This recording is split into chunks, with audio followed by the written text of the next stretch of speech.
Hey guys, welcome back to the channel. This is a story about what if Deku had a taste for blood part 1. If you guys enjoy this what if and want to see part 2, comment down below and let me know before I start. Please do support for more awesome content and leave a like, and don't forget to subscribe to my channel and also share this video with your friends and check out the description in my playlist. The author of the story 𝗧𝗵𝗲 from fanfiction. So let's start the video. Izuku sat in his holding cell awaiting his fate, bound and chained. He looked down at his hands. They were bruised and scarred. Hell, his entire body was bruised and scarred. It didn't matter as long as his family was safe. He would have been dead if it wasn't for her, not that he would have minded, but he had to make sure she was safe. It wasn't for his daughter's unique quirk of hers, they would both be dead. Now that honor only belonged to Chisaki and that ringmaster. There were others, sometime had known their names, sometimes he simply forgot them. It had taken forever to get the information to the right people. If it wasn't for a chance meeting/fight with the underground hero Eraserhead, they would be dead. He had made a deal, help bring down the organization in exchange for his family's safety and immunity for his wife. It had been a terrible run at life. Here he was at 17, bound for Tartarus for at least 30 years. It was a wrap.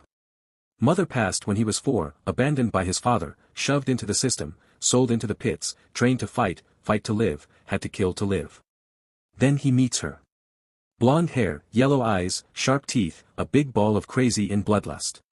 He had made a slight mistake. He wasn't supposed to kill that opponent, but you know shit happens. But he had to be punished. The ringmaster would see to that. They threw him in the hole, not his first visit, but know something he looked forward to. He liked things like fresh air and sunshine. Life up top was not great, but there were friends, other fighters that you would bond with, then have to beat to bloody pulp the next night. Very gladiator-esque. Not stale air and shitting in a hole in the corner. However long of solitude would suck, but like he said, not his first time. Then the door opened and in she was tossed, Himiko Toga. Locked in a cell first was all fists, kicks and teeth. First, they fought each other. That was of course when he found out that she need blood. She had been tossed in cell, he tried to calm her down, that went oh so well. Then fight. When she first bit him he thought nothing of it, the second time she did it he couldn't get her off right away. Then he heard it, she begged him to let her drink, she would give him her body. He froze. It was such a desperate plea. When she pulled back it was the look of a junkie. She started to pull off her clothes but he stopped her. Holding some sort of filthy cloth to his neck. She still had the crazy look, but it wasn't the feral one she first had. He didn't know why he cared, but he was so damn touch-starved that when she was hugging him while drinking it was the most intimate act that he could remember. Of course, there was violence involved, but that was what he knew. Then they started to talk, form a bond. Neither knew why. They were left alone for 2 weeks like this. Food would be brought to them and that was it. He wasn't dragged to the pit, she wasn't taken wherever. The ringmaster knew what he was doing, letting them bond. They would say they couldn't care less, but humans are social animals. That's the thing also when you are locked in a dark room with someone, 2 weeks could be 6 months. When they came to take her, he fought, she fought, holding on to her hands trying to drag her back into their little cell, only to knock unconsciousness. He would wake up and they would come in and tell him, if you want to see her again, XYZ. Take a dive, win at this time, by this method, go collect this department and come back. They did the same to her. If you want to see him again, go here, see this client, steal this item, kill this person who slightly offended the ringmaster by breathing too loud. It worked, they were pliable then. 3 years of this they were hopelessly dependent on each other. She would patch him up and nurse him back to fighting shape. He would wrap her in blankets and hold her, patch her up sometimes as needed. Used and abused. They had had a nice run where life was still a shit sandwich, but it hadn't been a soggy one. It started with a kiss. He had pulled away apologizing, he knew what she would sometimes have to go through. She pulled him back. Everything had always been taken from her. She wanted to give it freely. Then they gave them the little girl, they would fight so desperately whenever they would come to take her. Plan, try everything they could. Then that bird-masked son of a bitch would just lay a hand on them. Most of the time one of them, so the other would have to beg and plead for him to restore whomever he had splattered. It was a game, the goons would come, let Himiko and Izuku fight, then he would show up. Splat. Tears. Begging. Do you understand what it is like for a 5-year-old to beg for her mommy or daddy, hell sometime both? It was on a collection assignment that he met Eraserhead. He was so desperate, maybe that is what persuaded the hero. Izuku had no idea. It took a whole year to get to the point that he found himself sitting in. But it was worth it. He closed his eyes and thought of Hime and Eri somewhere, in a park, sun on their faces, playing and laughing. He couldn't stop the tears from falling.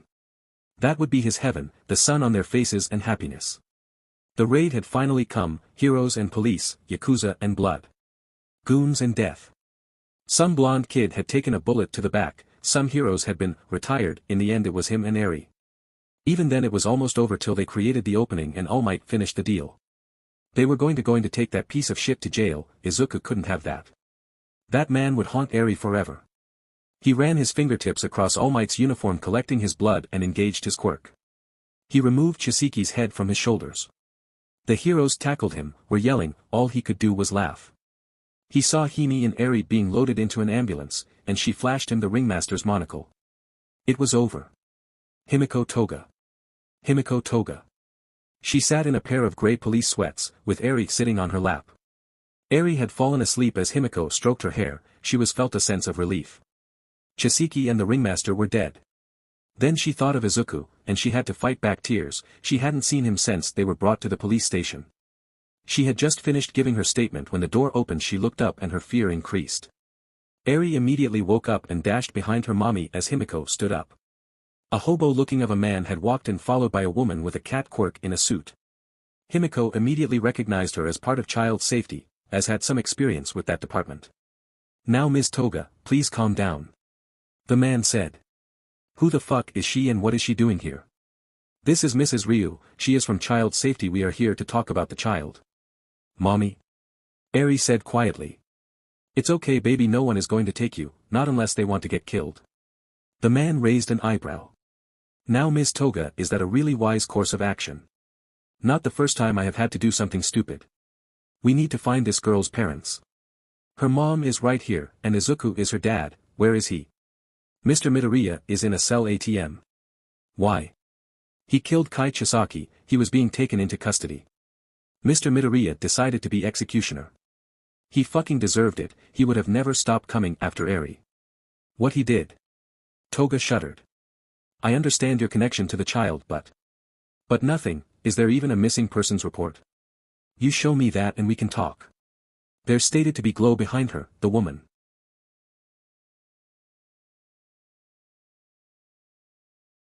Back towards the exit.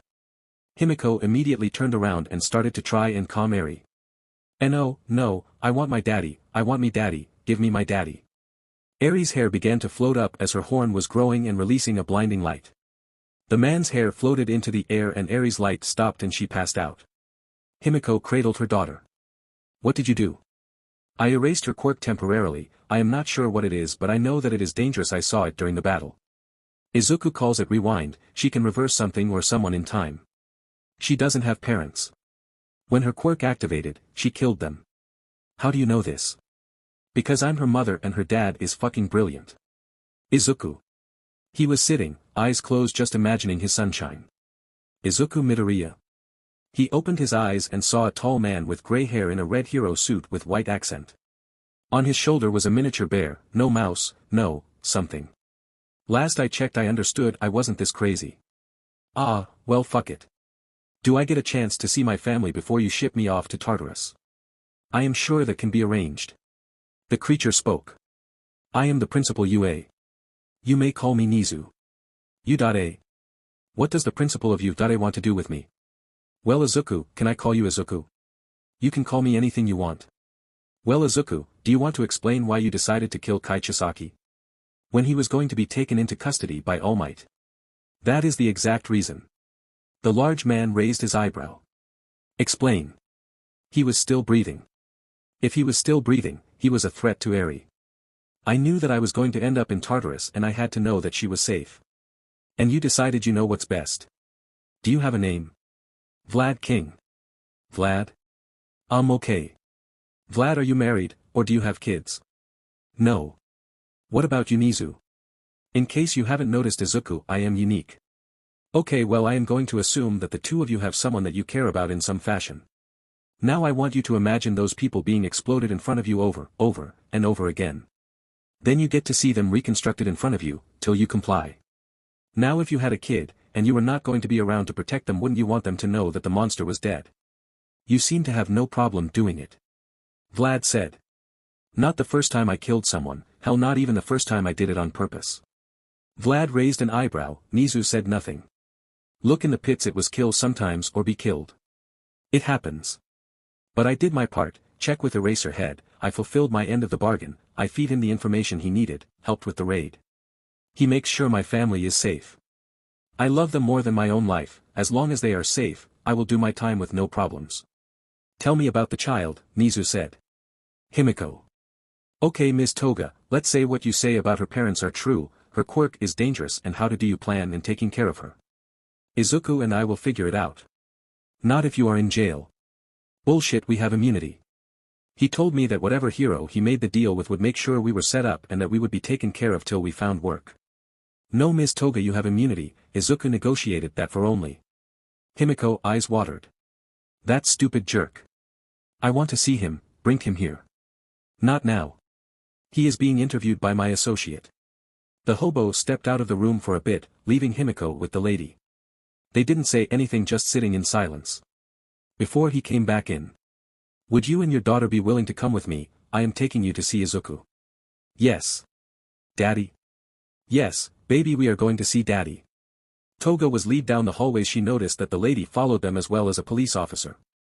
She had expected to go towards the cells, but instead she was lead into a conference room. When the door opened, she saw Izuku shackled feet and hands. He immediately stood up as Himiko ran over to him. Himiko threw her arm around him and started crying, as did his daughter. It's okay, girls, it's okay. You're both safe. It's okay. What's this bullshit? You didn't negotiate for your own immunity as well, you dumbass. I'm sorry, baby, I had to make sure you and Eri were safe. It was then that Himiko noticed the strange man creature and other hero. Who are they? That is 𝗎𝗓, he is the principal of U.A, and that is the pro hero Vlad King. Izuku looked over at 𝗧𝗧𝗔𝗍. Sup. Why don't we all take a seat? I would like to discuss something with the two of you. 𝗎𝗓 said. The couple looked at each other before sitting down. Eri wiggled out of Himiko's arms and into Izuku. She snuggled up to her daddy. The bad man, she said. Gone forever, baby, he can never hurt us again. Eri cried as her father and mother comforted her. Once she calmed down, they turned their attention to 𝗎𝗓. We have some issues here. The first is the fact that Mr. Midoriya murdered Kai Chisaki while he was being taken into custody. After hearing the details and his reasoning, I understand, though I cannot condone his actions. The second is there's some question as to what happened to man that was called Ringmaster. His demise is, shall we say, suspicious. Third, we have concerns about 𝗵𝘃𝗲's ability to secure a stable income to provide for herself and the child, as she has no education. Fourth, the child's quirk is troublesome. While the two of you have developed a system for avoiding any sort of incident, there is concern what will happen when the child is in daycare. Fifth, there are no records of the child. Sixth is the system has failed all of you. The obvious course of action is Mr. Midoriya, you will serve a lengthy term in Tartarus, the child will be taken into custody, 𝗵𝘃𝗲 will be released on her own till she loses control and attacks someone in search of blood. Then she can join Mr. Midoriya in Tartarus. I would like to offer an alternative. I want the two of you to join us at UA. The teachers, sir. The couple, what? The child, 𝗬𝗲𝗄𝐻𝗍. 𝗎𝗓 held up his hand.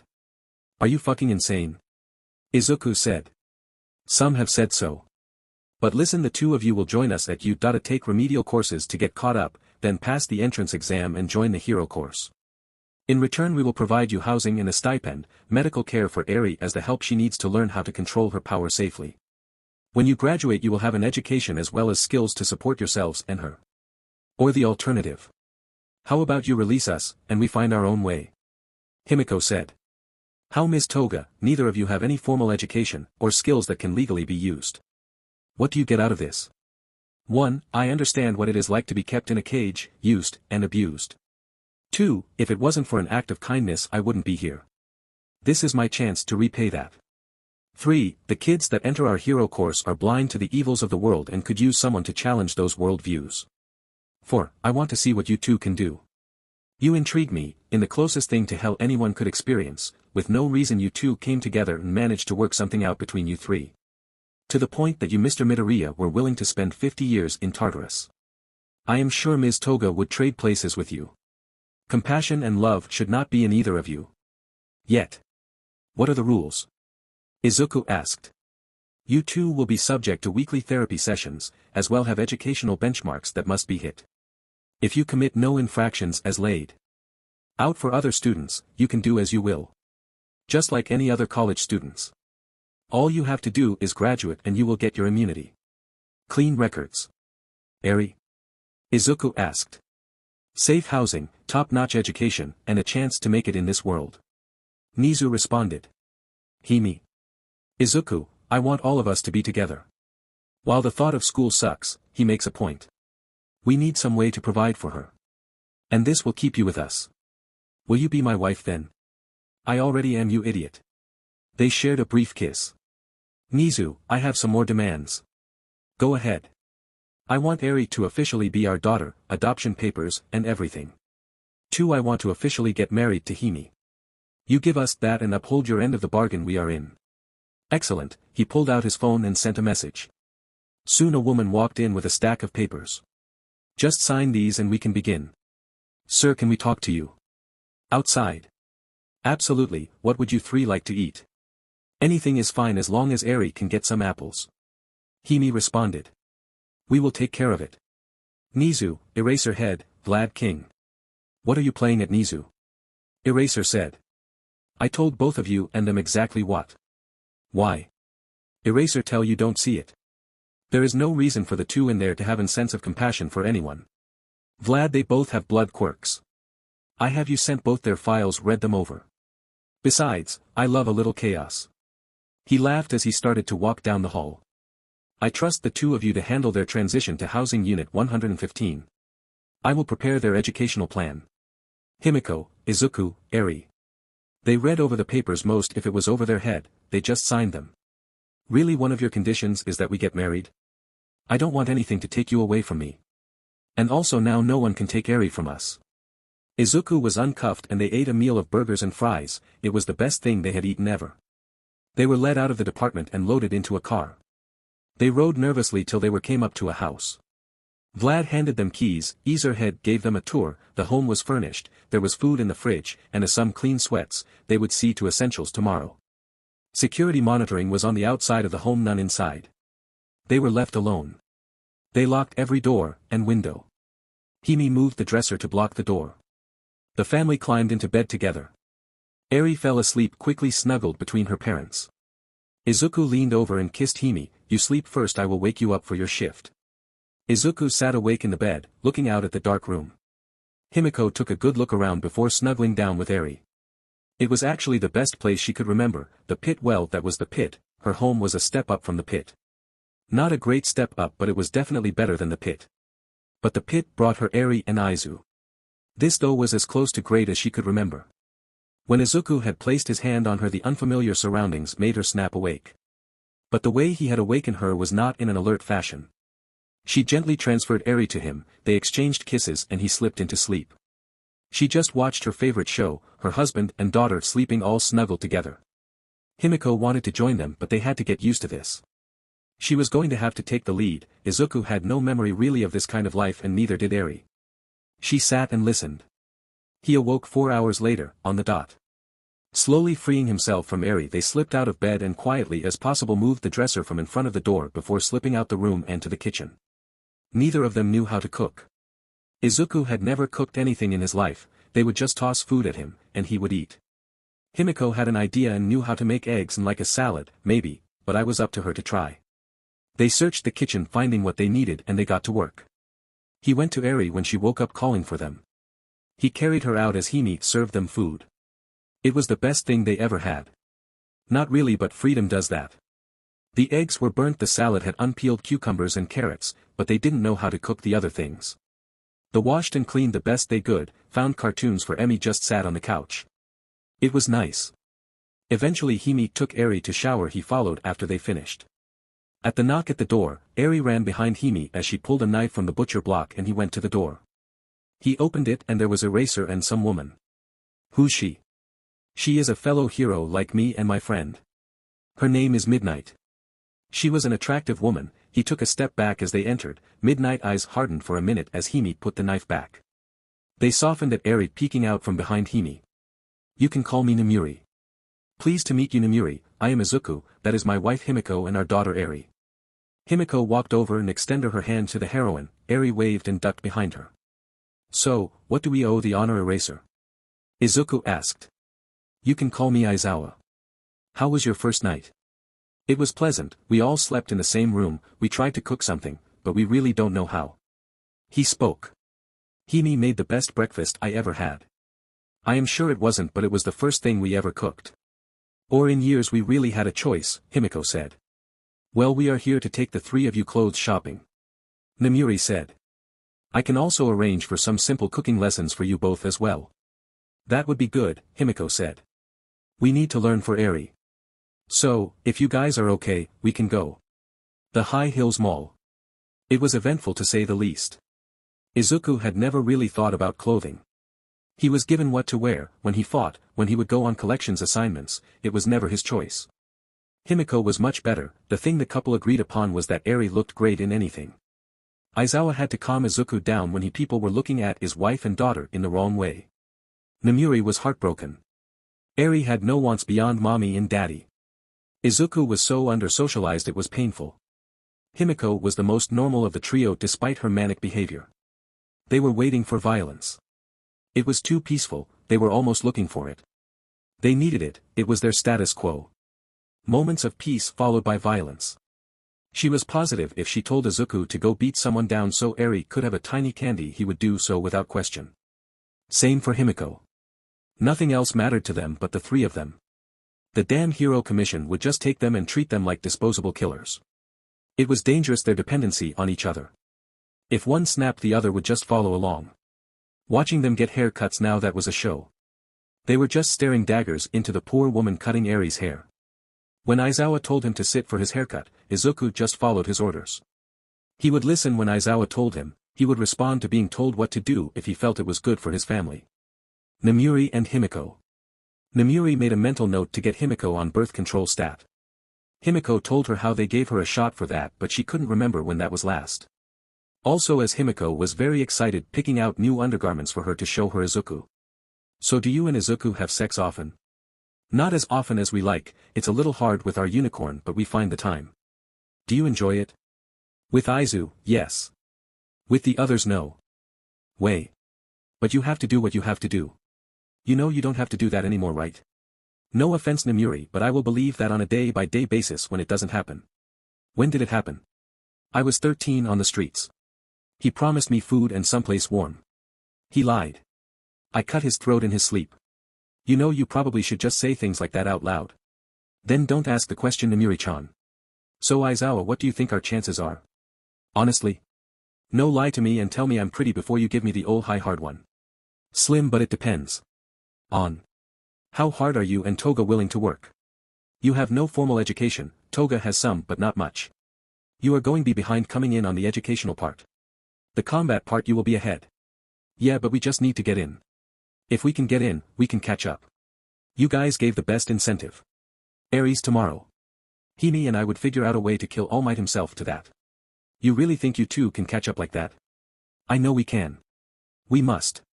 No choice. He smiled as the girls came out Vicky's secrets. Did you find something nice baby? Oh, you are going to love it Aizu, Hime purred at him. The food court. Namuri sat there smiling watching the young family eat in the food court. The options were a little overwhelming for Eri and somewhat for Izuku, but they had all made their choices. They looked like they were eating top-quality 5-star restaurant fare. Instead of soba, Hime, pizza, Eri, katustan, Izuku. She leaned over to Aizawa. So, what's going to happen? The rat is going to play his game.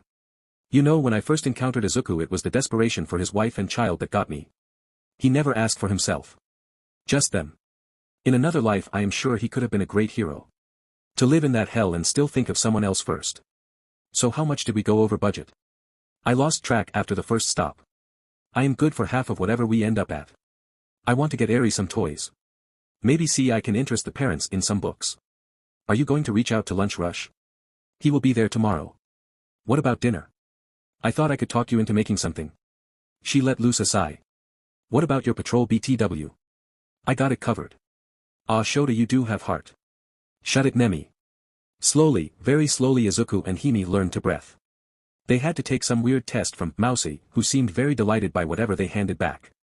The first test was on a Monday. The family sat around a small table in brightly colored room. The parents were learning math, as Eri colored right next to them, looking at the other children running around on the other side of the room. The point of this was to slowly introduce Eri to other children that would be part of her class, while keeping her parents there so she would feel safe. It took 2 weeks before Eri first went to play with another little girl. In 2 more weeks she was playing with other kids. Is it wrong I don't want her to play with them? Hime asked Izuku. I want her with us. I understand, but she needs this. It's normal. We have to remember we are not in the pit anymore. So are we going to let her sleep in her own room tonight? I miss you, Izu. Like I really miss you. I do too. Namiri said that we need to stop barricading ourselves in the room. The security around the school, the alarms on the house, etc.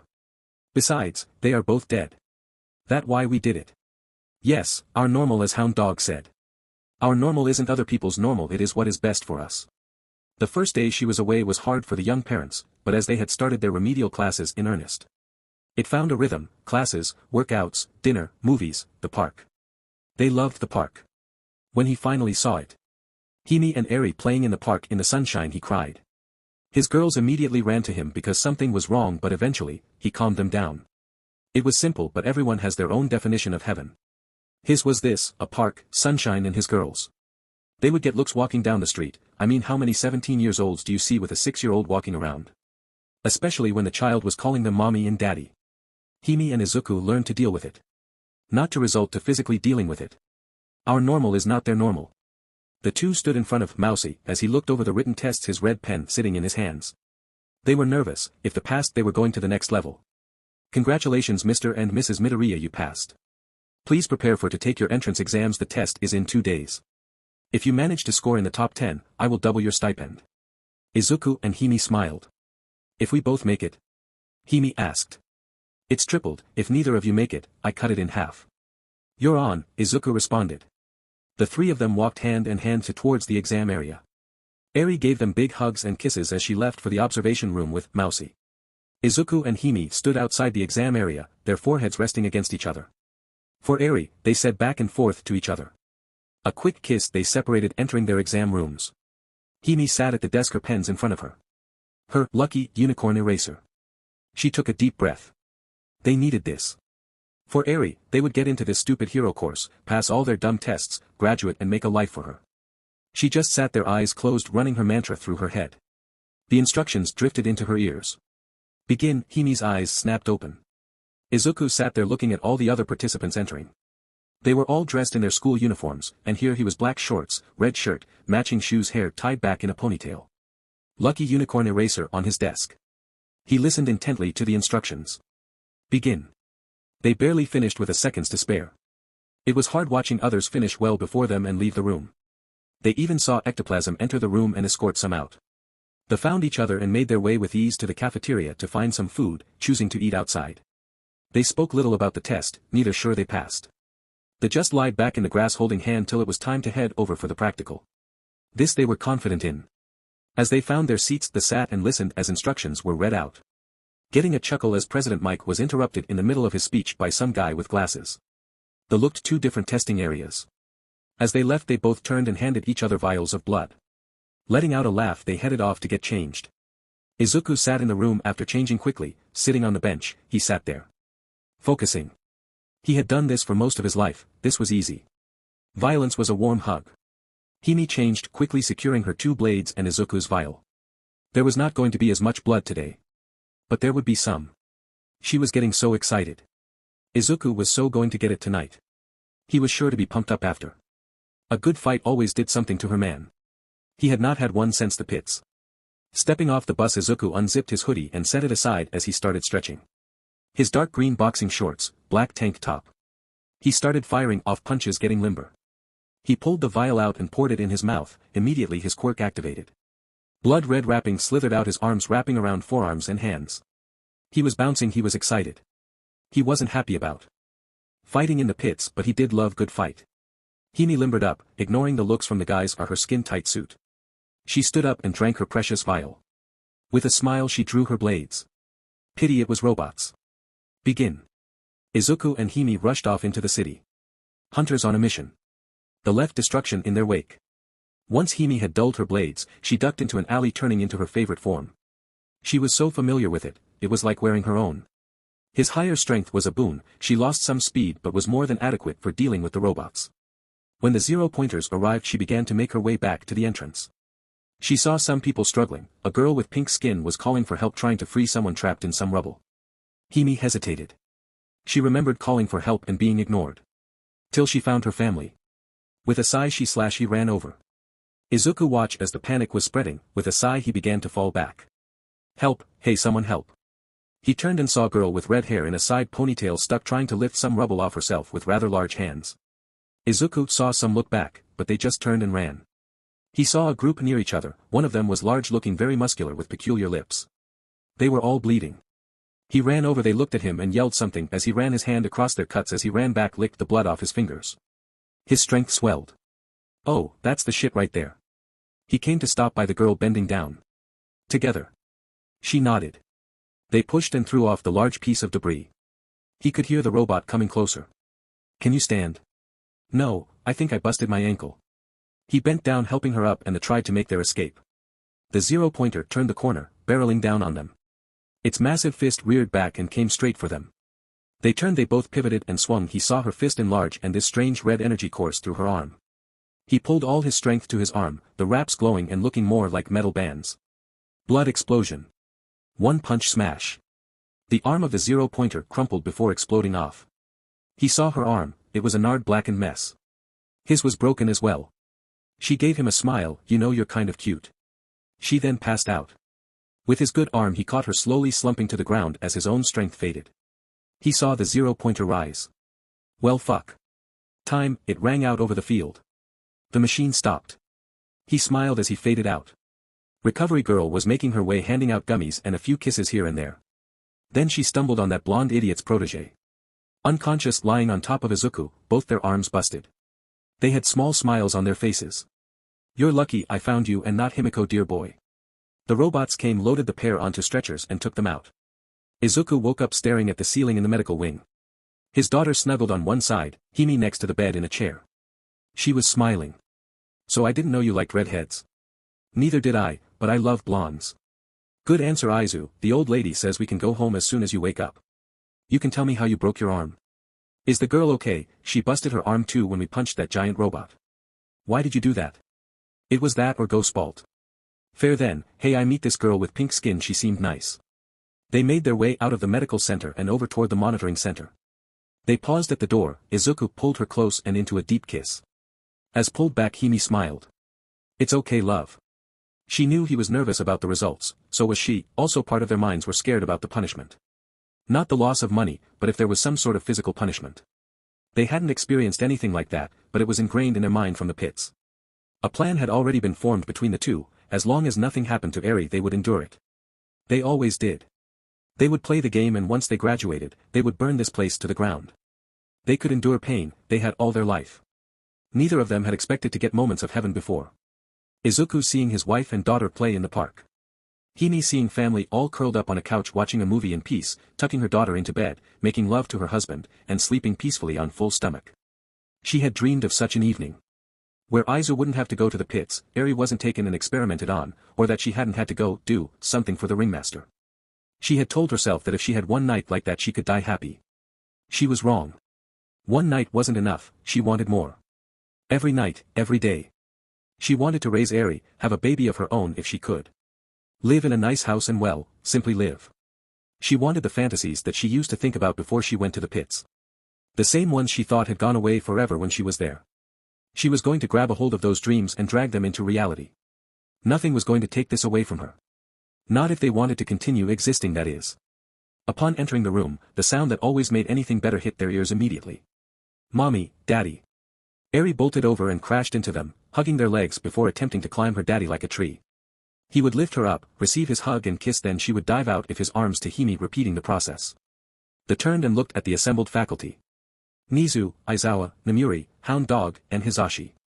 Hime could tell something good was about to happen she could see it in Nimu's face. Nemuri and Hime had spent the most time together, therapy and Nemuri teaching Hime how to do things around the house.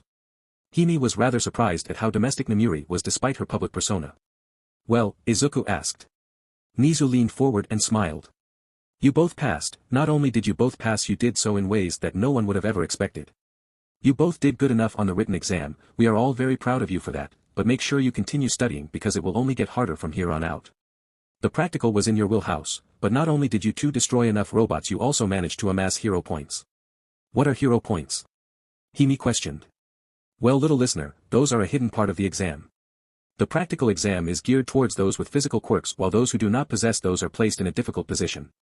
So, there are hero points. How do the candidates react and other students are trouble or in need of help? So like my quirk. Not really suited for fighting robots or attacking a giant monster head. If it wasn't for the fact that I had my blades and Izu's blood, then I would have had a much more difficult time. Exactly, the test itself is terrible and a lot of students get moved to non-hero courses and only have a hope of making into the hero course via the sports festival. Aizawa said. But this year we finally have something different.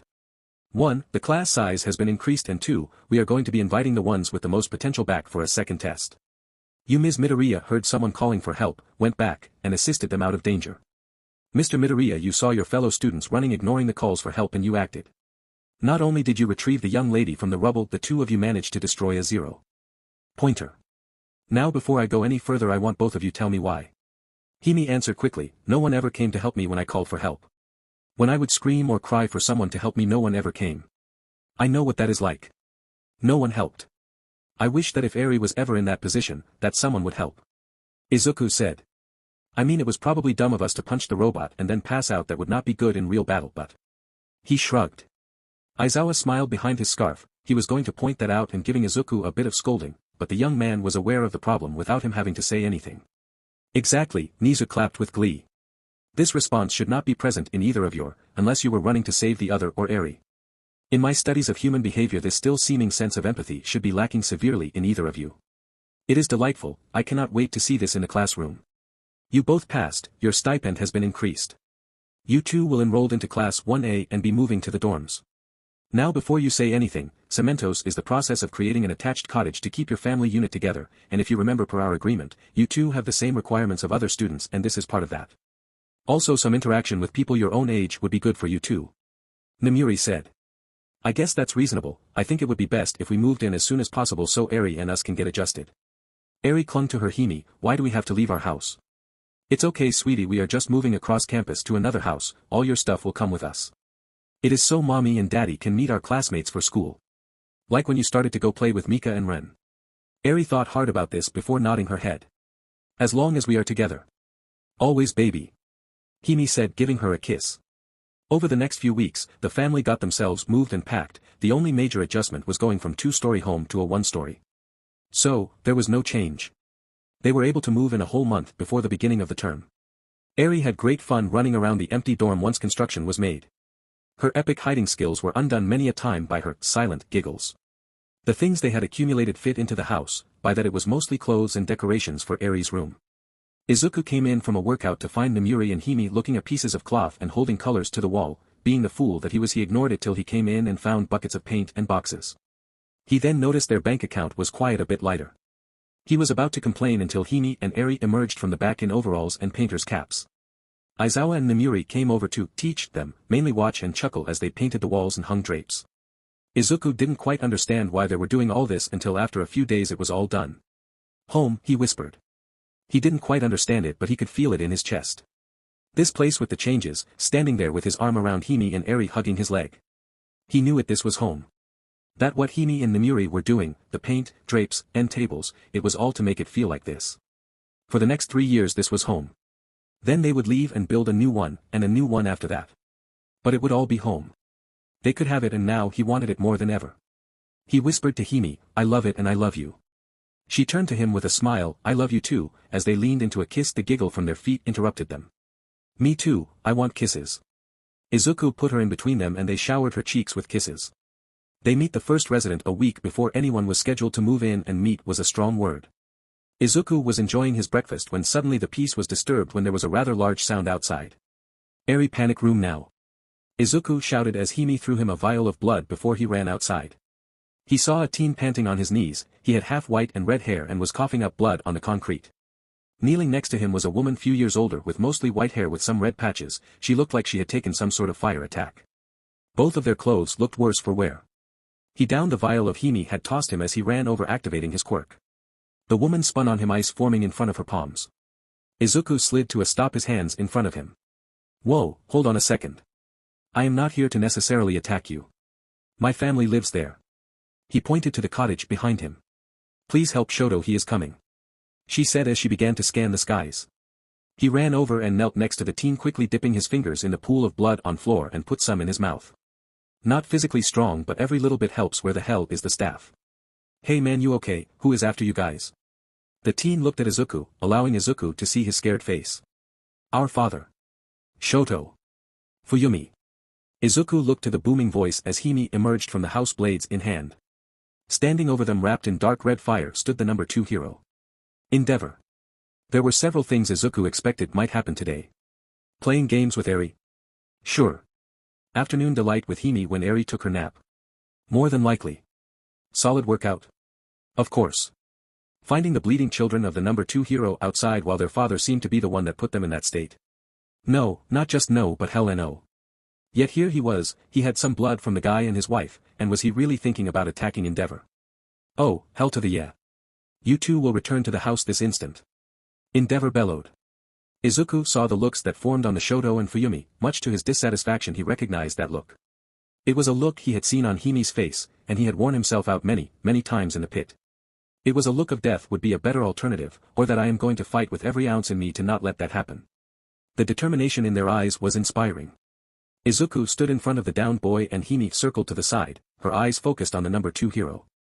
Listen, I don't know what this is about, but I suggest you leave. The faculty will be here soon, and I don't really want them to have to carry you out on a stretcher. I don't know who you think you are, boy, but you better consider who you are talking to.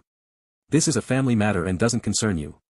That may be the case, but 1, they obviously don't want anything to do with you, and 2, you brought this to my front yard, so now it is my problem. Why are you doing this? Fuyumi asked Izuku. The look in the 2 of your eyes. It says you would rather die than go with him. I don't know what is happening, but I know that look. Now can the 2 of you fight?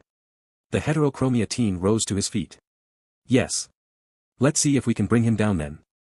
Fuyumi and Shota suddenly generated ice and launched attacks at their father from his left and right.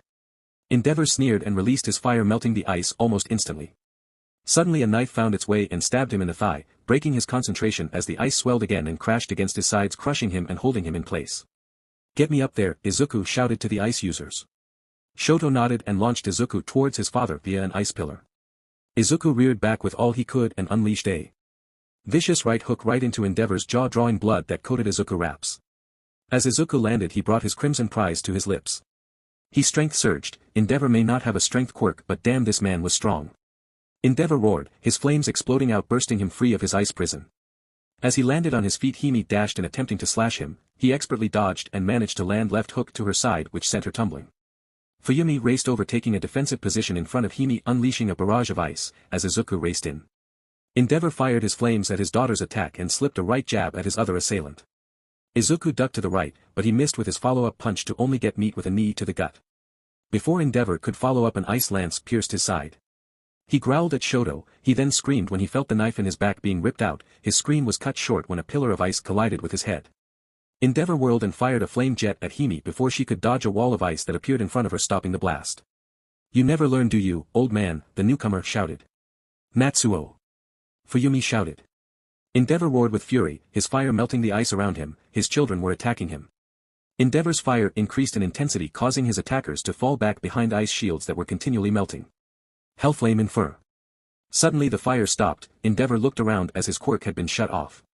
He saw Eraserhead and the faculty coming near. Izuku saw his opportunity and raced in, delivering a leaping Superman punch, as cleared past the shocked Endeavor.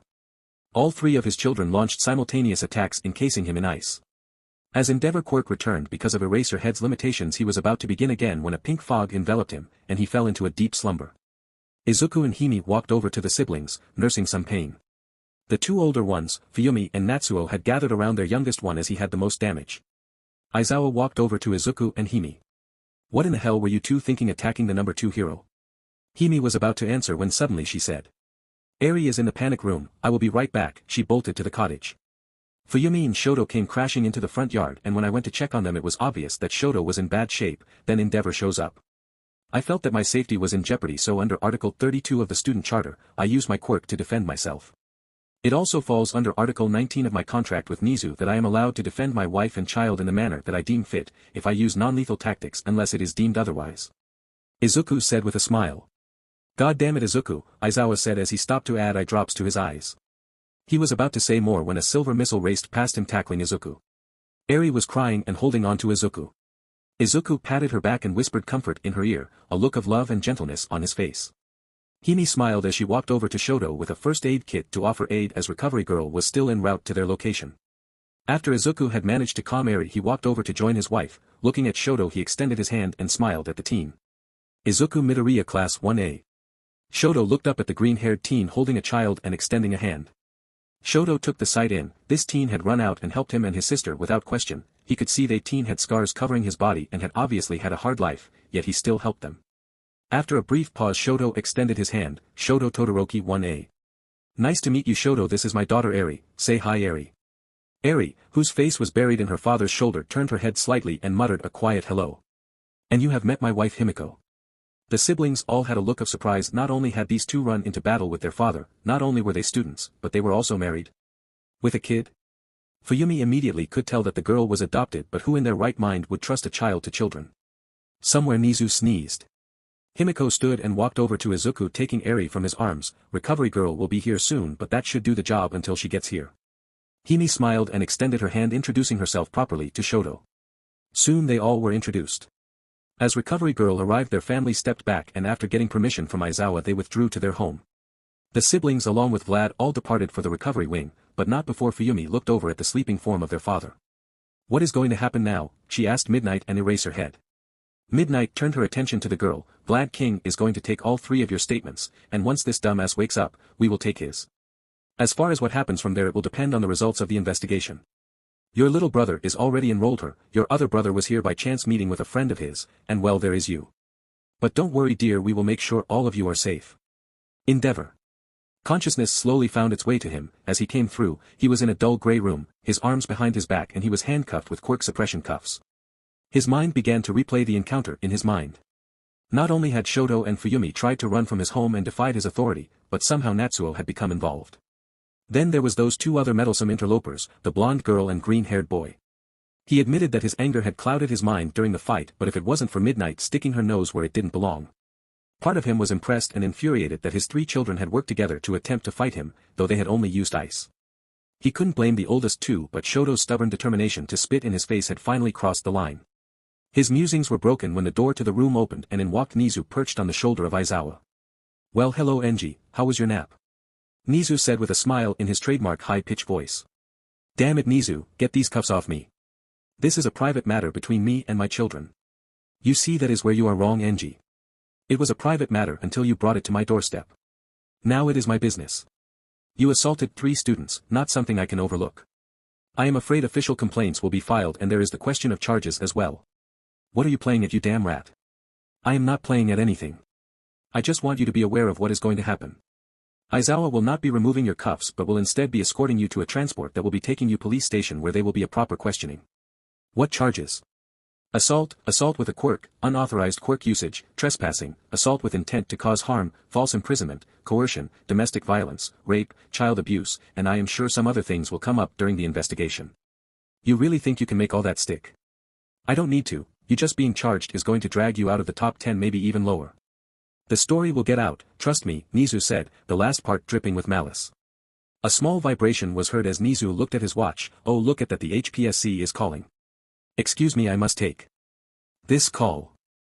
With that, 𝗎𝗎 leaped from Aizawa's shoulder and exited the room. I always thought you were an asshole Enji, but I didn't realize how much of a piece of shit you really were until today. Aizawa said. You can shut your mouth, you know not what you speak. Really, I read your children's statement. I wonder what more we will learn when we talk to Ray. Endeavor's eyes widened. Oh, 𝗎𝗎 found her. Namuri has already made contact with her. You know they went to school together, right? Oh, I mean of course you do, she was at your wedding. Nice facility you locker her in BTW. How much did the HPSC charge you for that one? It doesn't really matter Aizawa, I will be simply fine. I'll make an apology and step away before coming back. Humbled and such bullshit. I will be right back to where I belong in what, a year or two tops. Endeavor sneered. You think so? Do you really think the HPSC is going to save your ass like INE? Yeah, we know about that too. Endeavor couldn't contain the shock. There was no way. Only 4 people who knew about that, the president, the fixer himself, and the 4th was dead. Dawning comprehension passed Endeavor's face. Ah, there it is. I understand why Nizu gets such enjoyment out of it. You know, I used to think the rat was crazy, but the more I learn I understand 2 things.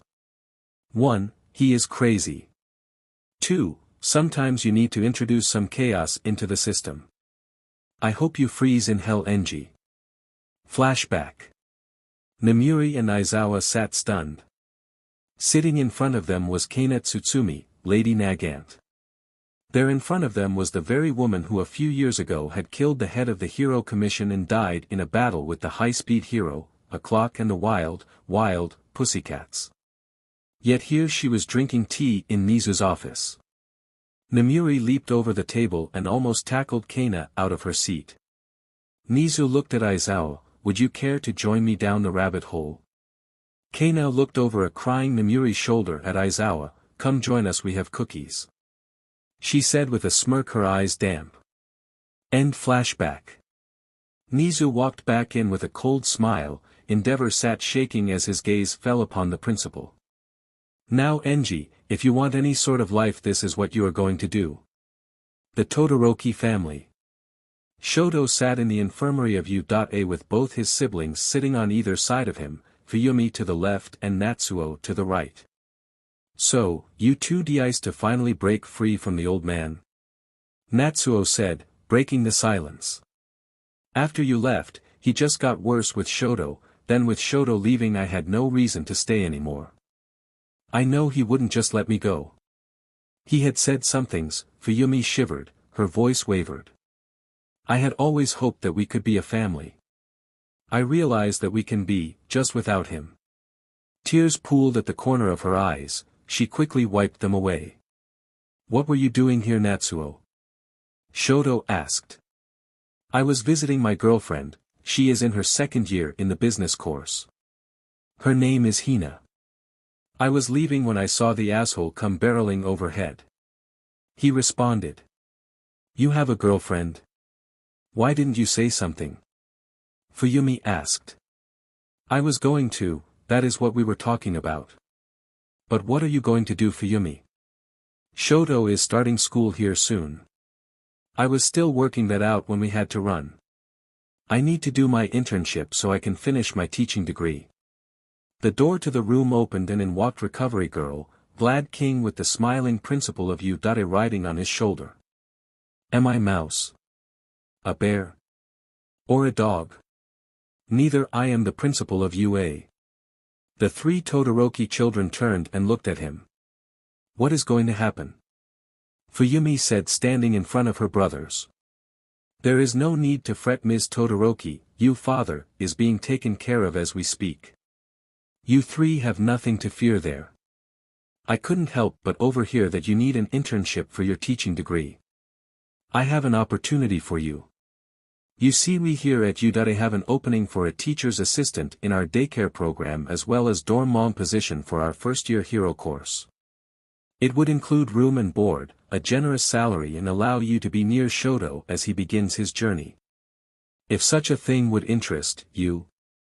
Shoto spoke first as Fuyumi was in shock. I would like that, Fuyumi. Fuyumi looked over at Shoto, a light smile crossing her lips. I would like that too, Shoto. Oh, and your mother is being transferred to our care as well. She should be here by the end of the week. WWWHHHTTTTT, yelled the Todorokis. The Midoriyas. After the morning incident, the daughter decided that being away from both parents were out of the question, so another of Izuku's plan for the day went out the window. They both had to be interviewed by the police and a member of the HPSC. Luckily for the interviewers, Namuri was present for the interview as questions were asked about the fitness of Izuku and Himiko to be parents in rather backhanded manners. After they left, the oldest and youngest Todorokis came by to express their thanks for earlier. Izuku and Himiko were slightly cautious, but with some encouragement from Nemuri they were able to offer some tea and snacks while they talked some. Izuku and Himiko talked with Fuyumi. Shoto didn't talk very much and seemed to be vastly confused about Eri climbing on her parents or running up for hugs. It was her parents' reaction of providing hugs and answering her questions without anger or yelling. Shoto had recently understood that his upbringing was far from normal and that in fact it was wrong. He didn't understand what normal would be. Izuku and Hime walked their guest to the door. When the door closed, the two of them took a deep breath. "That was a lot harder than I thought," said Izuku. "I know, I kept wondering if they were going to attack at some point. Dealing with people sucks." She replied. "Yeah, but we must get better at it for Eri's sake. We are pushing her to make friends, so we need to try also. Doesn't mean it isn't mentally taxing." Himiko smiled and pulled Izuku into a deep kiss. "What do you say to after dinner you and I take a bath together?" "That sounds like a wonderful idea." The next few days, Izuku and Himiko decided to continue to push themselves, saying hello to the Fuyumi and Shoto whenever they saw them. They even helped them get some belongings moved into the main dorm building.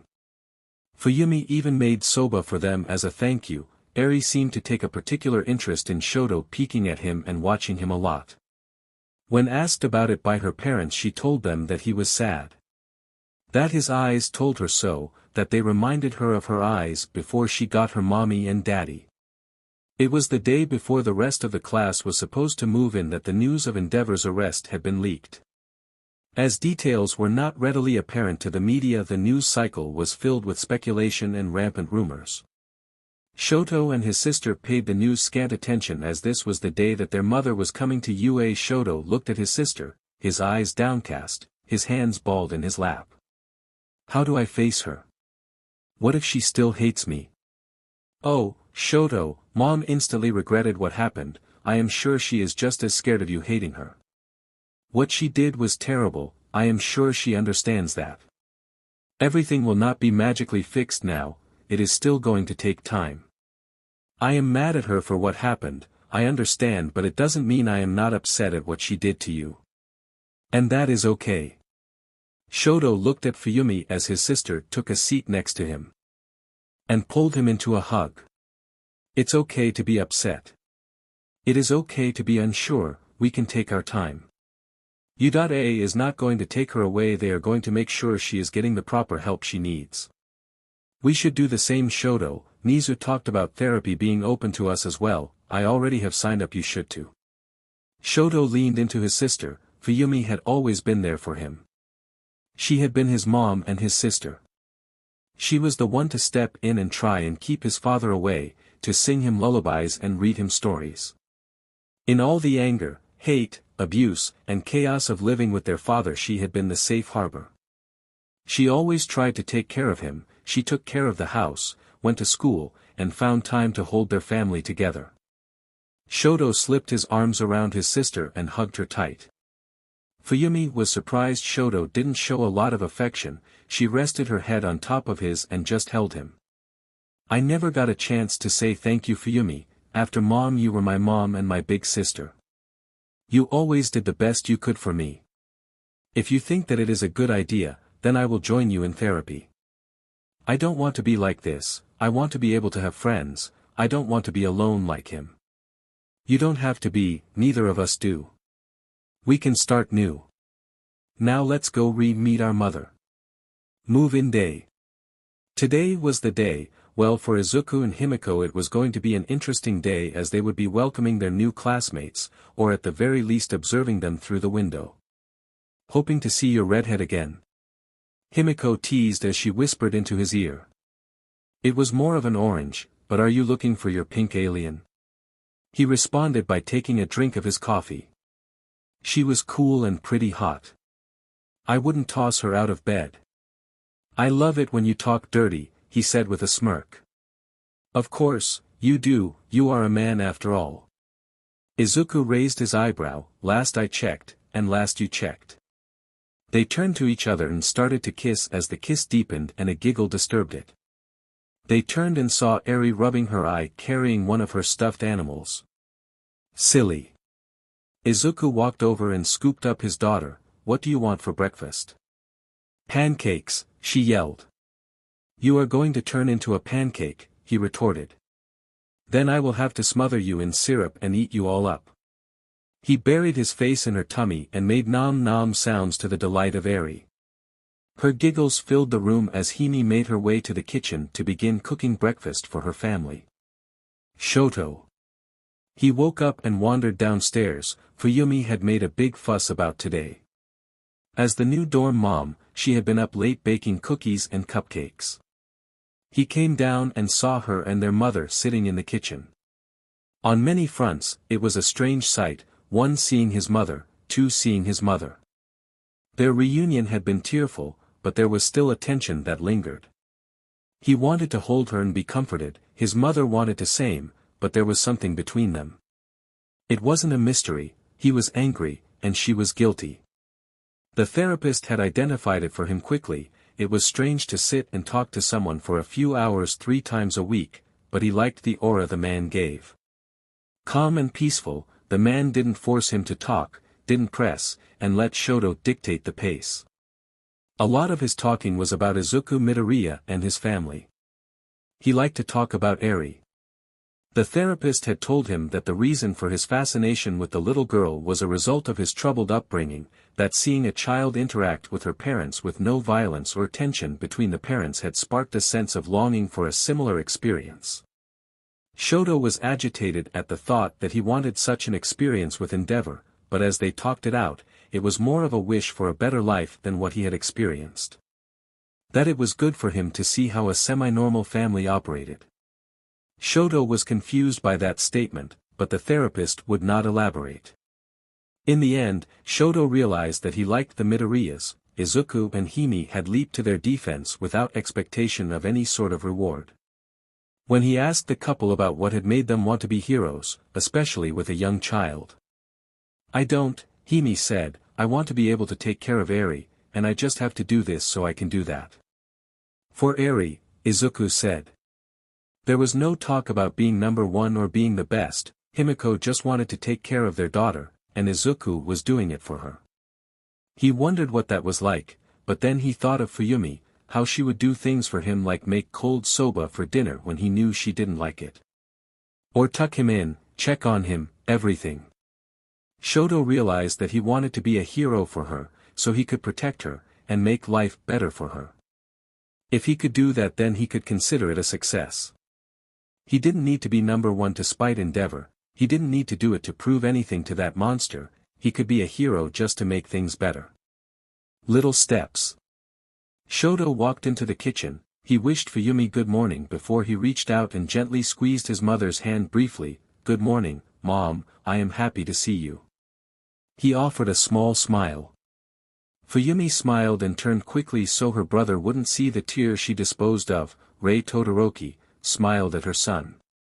Good morning Shoto, I am happy to see you too, Rei said with a smile. It wasn't much, but it was something. Rome wasn't built in a day, and her relationship with her son could not be rebuilt in days, weeks, or months. It would take time, thankfully, for now, they had time. The arrival.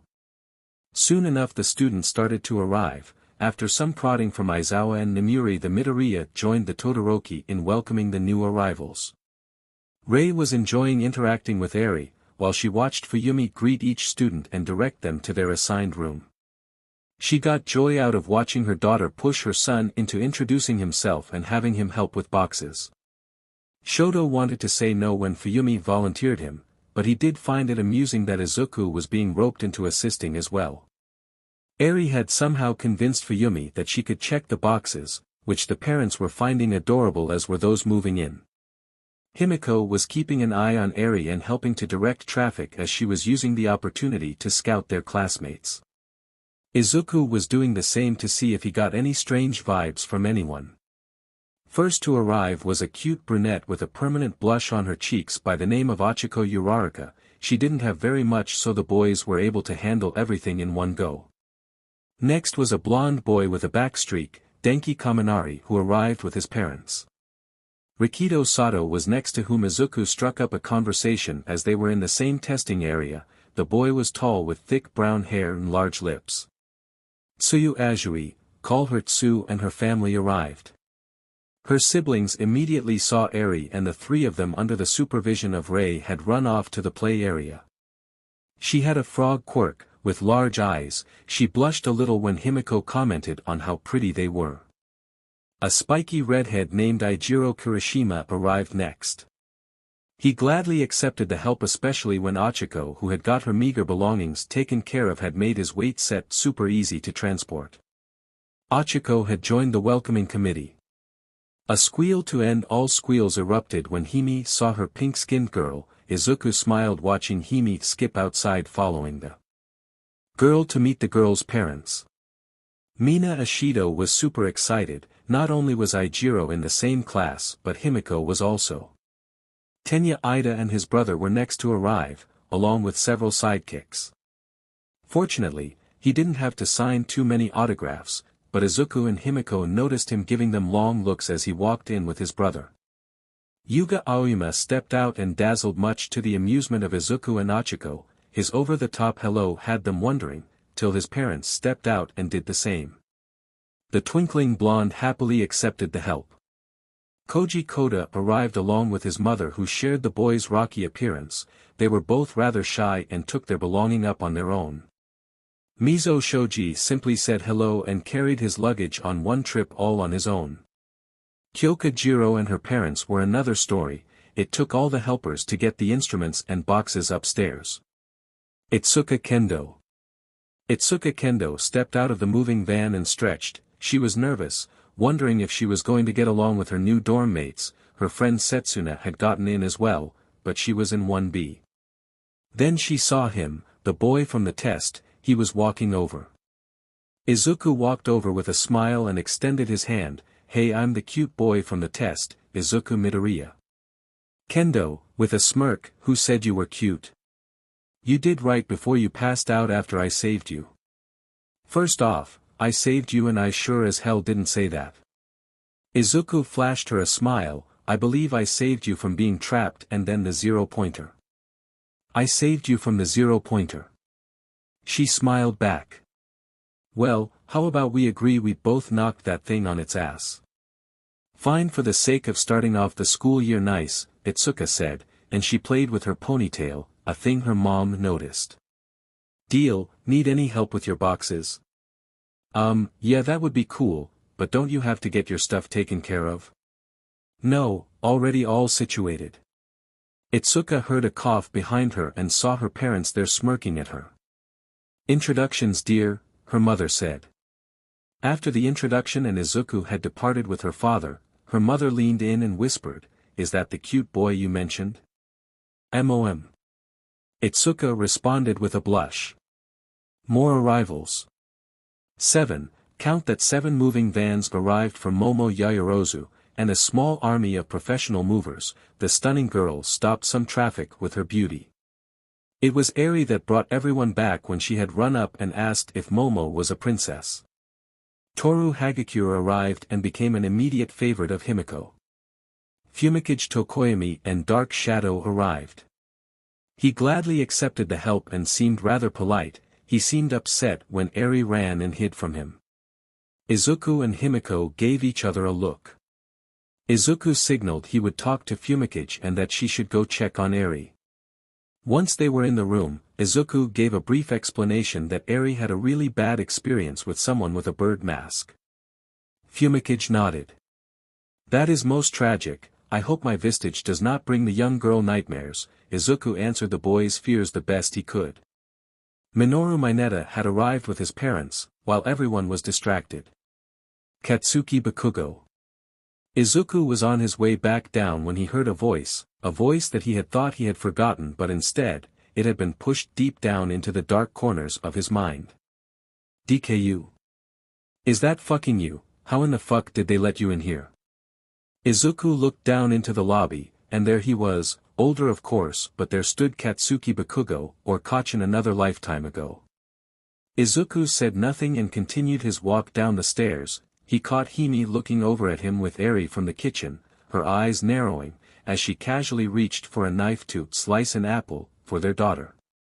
What the hell is a useless ass like you doing here? There is no way they let you in here with that villainous quirk of yours. Izuku walked into the entryway, saying nothing. He went to walk past the angry blonde.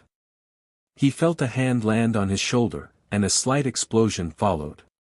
Your superior is talking to you, you piece of shit. You better answer me. You have 2 seconds to remove your hand from me before I break it, Izuku said, looking over his shoulder at Bakugo, his eyes narrowed, a snarl present on his face. Fucking make me then. Izuku was about to do just that when he felt a cooling gentle touch on his arm. He turned and was looking directly into Fuyumi's eyes. Please Izuku, let me handle this. Izuku just nodded. Katsuki Bakugo, you are to remove your hand from your classmate this instance. Failure to do so will result in immediate disciplinary action. Classmate? Yes, Mr. Bakugo, your classmate. As it is, I will be reporting this incident directly to the staff. If you continue this course, then I can assure you that should leave your belongings here in the common room, as your expulsion will be forthwith. Katsuki was about to say something, but he noticed a boy with different colored hair standing off to this woman's side. They were related. He could see a ball of ice in the guy's hand. A blonde girl had emerged from the kitchen holding a large knife. He noticed the other students present fanning out ready to react.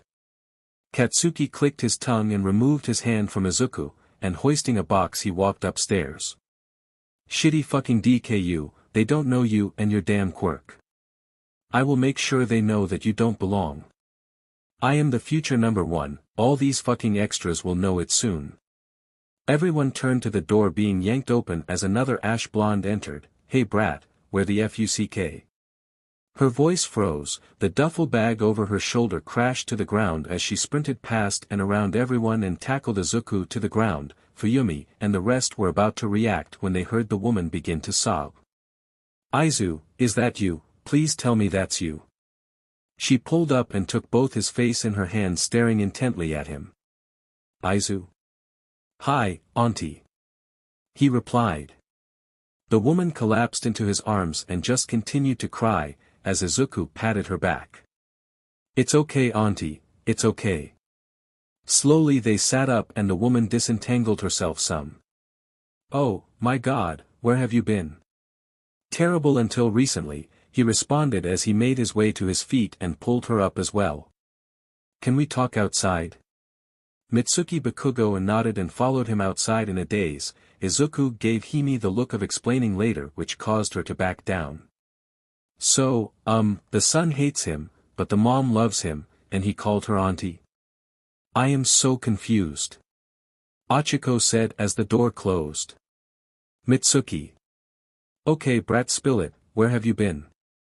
Where is Hisashi?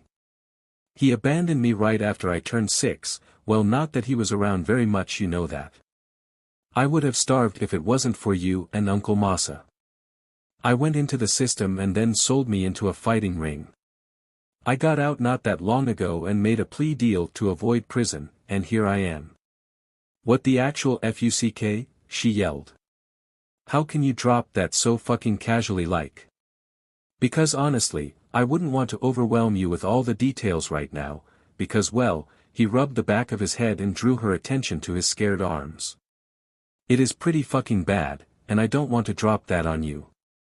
Mitsuki wrapped him in a tight embrace. I looked for you for so long, I had promised Inko that I would take care of you, and then that piece of shit just disappeared and you along with him. I am so sorry Aizu, if I had looked harder, I could have found you. It is okay, auntie. He hugged her back. It is okay. Did Katsuki see you? Yeah, he did. Don't worry about it auntie, it will be okay. You should go help him get settled. I am sure that we will see each other again. You can bet on that Aizu, she said, wiping her tears and kissing his cheek.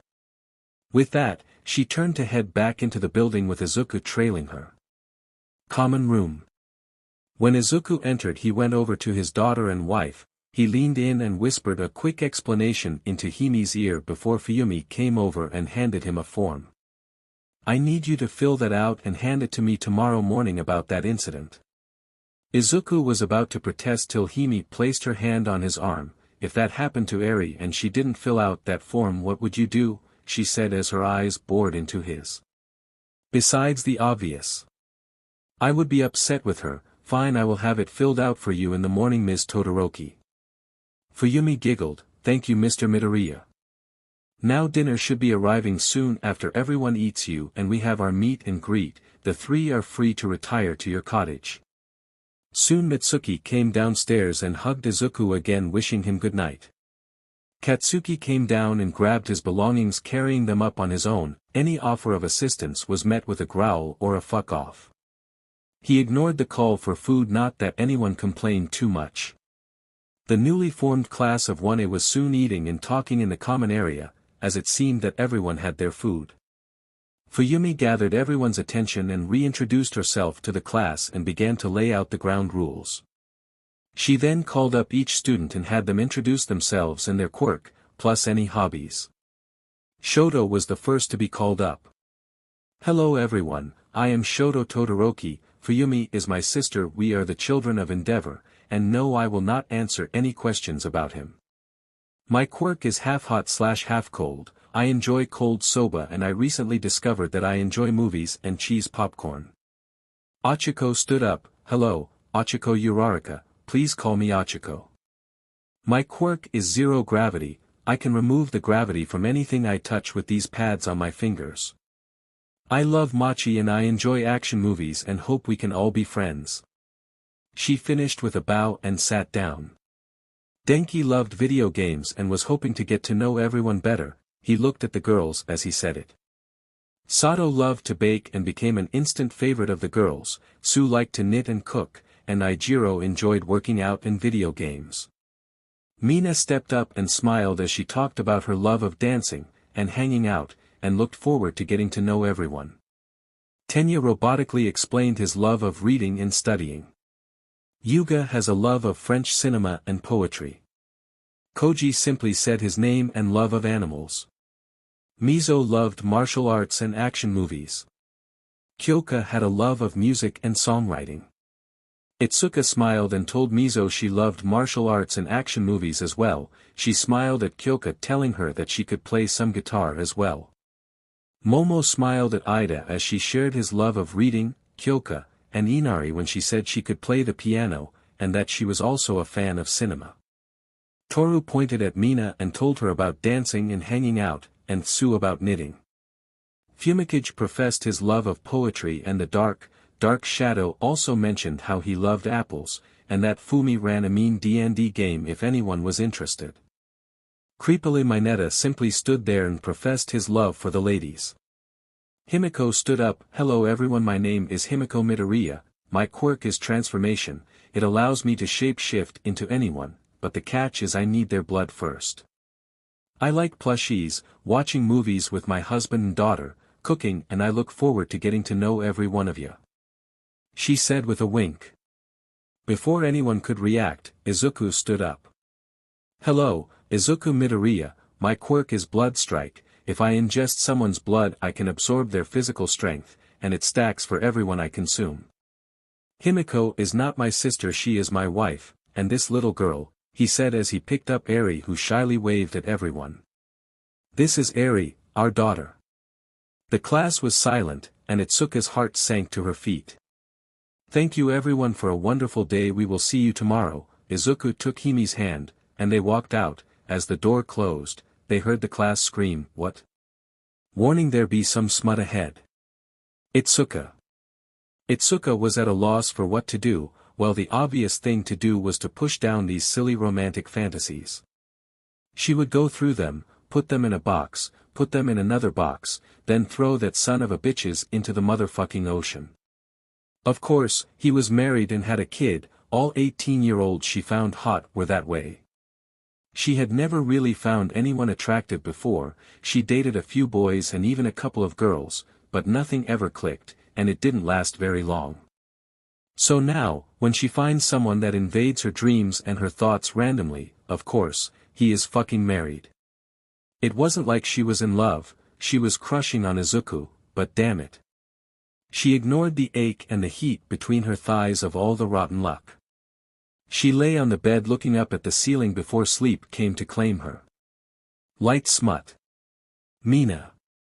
Damn it, why didn't Himiko say something about being married earlier, and why was Himiko being all flirty in her room today? Maybe they had an open marriage or something. Izuku was hot. She wouldn't mind being in the middle of that sandwich at some point, but that was for a later date. First things first, Himiko. Mina closed her eyes as one hand began to dance on her nipple, and the other snaked down between her thighs. Smut warning. Izuku and Himiko. Izuku buried his face in his favorite place between Himiko's thighs.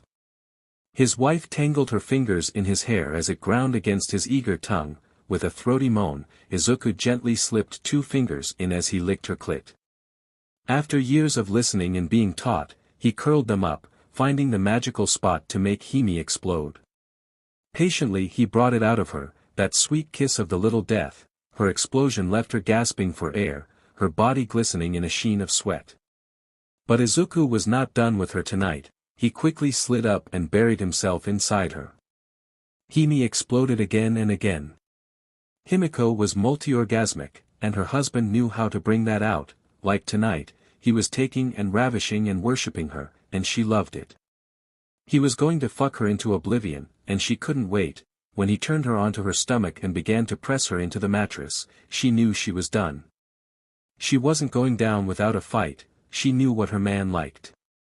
Looking over her shoulder, "Put a baby in me, fill me up Izuku, don't stop," she felt his trust increase. His moans were a sweet symphony to her ears.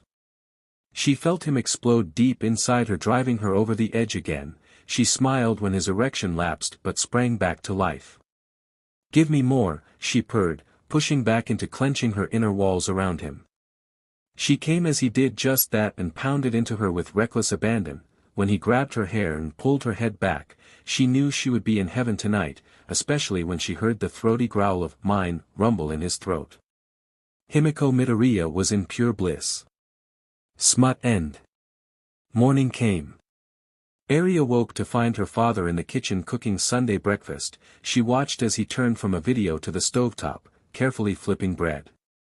And in another pan. He did something with bananas. The bacon was cooked decently.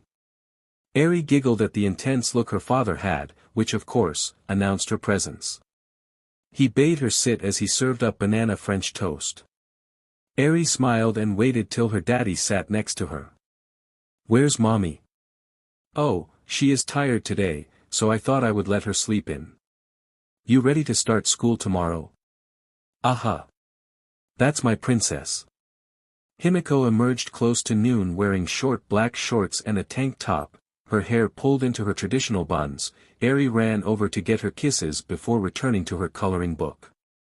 Himiko smiled when she saw Izuku slide over a plate with a hearty sandwich and chips. She kissed her husband deeply. "You were certainly worked up last night, baby," she smirked. "You know how to push my buttons, and after my encounter with Bakugo, I needed that so badly." "You were raring to go. Is it because of a certain curvy, pink-skinned girl?" "Oh, she had something to do with it, but you know I love it when you dominate," she said with a wink. "I promise you, though, as soon as we graduate and are doing okay, you are putting a baby in me."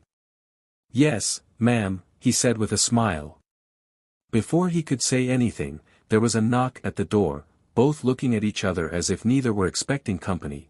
Izuku walked to the door and peeked outside, seeing Mina and a floating set of clothes which he took to be Toru. He opened the door and smiled. "Hime is in the kitchen." "Eri, do you want to go play outside?" Eri dropped her crayon and ran over to put on her shoes to go outside with her daddy. Mina and Toru smiled and made their way to the kitchen, much to the delight of Himiko. Izuku and Eri plus Tenya makes 3. Izuku led his daughter to the field in front of the dorms, grabbing a bouncy red ball that his daughter loved to kick around. She was having a blast running around, occasionally kicking the ball, and stopping to pick some stray flower that caught her attention. They weren't out there long when he felt someone walking up behind them. Glancing over his shoulder, he was surprised to see Tenya. "Good afternoon, Midoriya," he offered as a way of greeting. "Hello, Tenya. Is there something I can help you with?" Izuku responded, giving the brunette his full attention. "I noticed you were outside, and I just had some questions I was wondering if you would answer." "Go ahead," Izuku said carefully. "Are you and Himiko married?" "Yes, we are legally husband and wife." "And Eri?" "Legally adopted." "You both are too young to raise a daughter, don't you think?" "Not really." "Is there something you are building up to?" "Then let me ask plainly, why are you here at UA? Plea deal, we come here, graduate, and we get to be free people. So you are, in fact, a criminal. My brother whom you saw yesterday is in 𝗔𝗵𝗄𝐻. He was there at the raid and said you murdered a villain already in custody. Is that true?" "Yes, it is," Izuku said nonchalantly as he lightly kicked the ball back to Eri. "That is a dastardly deed, and you admit to doing so in a callous manner. Do you even desire to be a hero?" "Of course, it is a means to an end. I graduate from this place, my record is clean, and I get to be a hero and care for my family. If you are asking if I am here for some foolish notion of being number one because I believe in the system, then you are seriously wrong. If anything, Himiko and I will probably go underground due to our quirks. Does it not bother you that you killed a defenseless man?" "No, I sleep better knowing I did it, and so does my daughter and wife." "So, murder is just something you can brush off?" "Depends on who we are talking about, and are you talking about murder or killing?" "What you did was murder.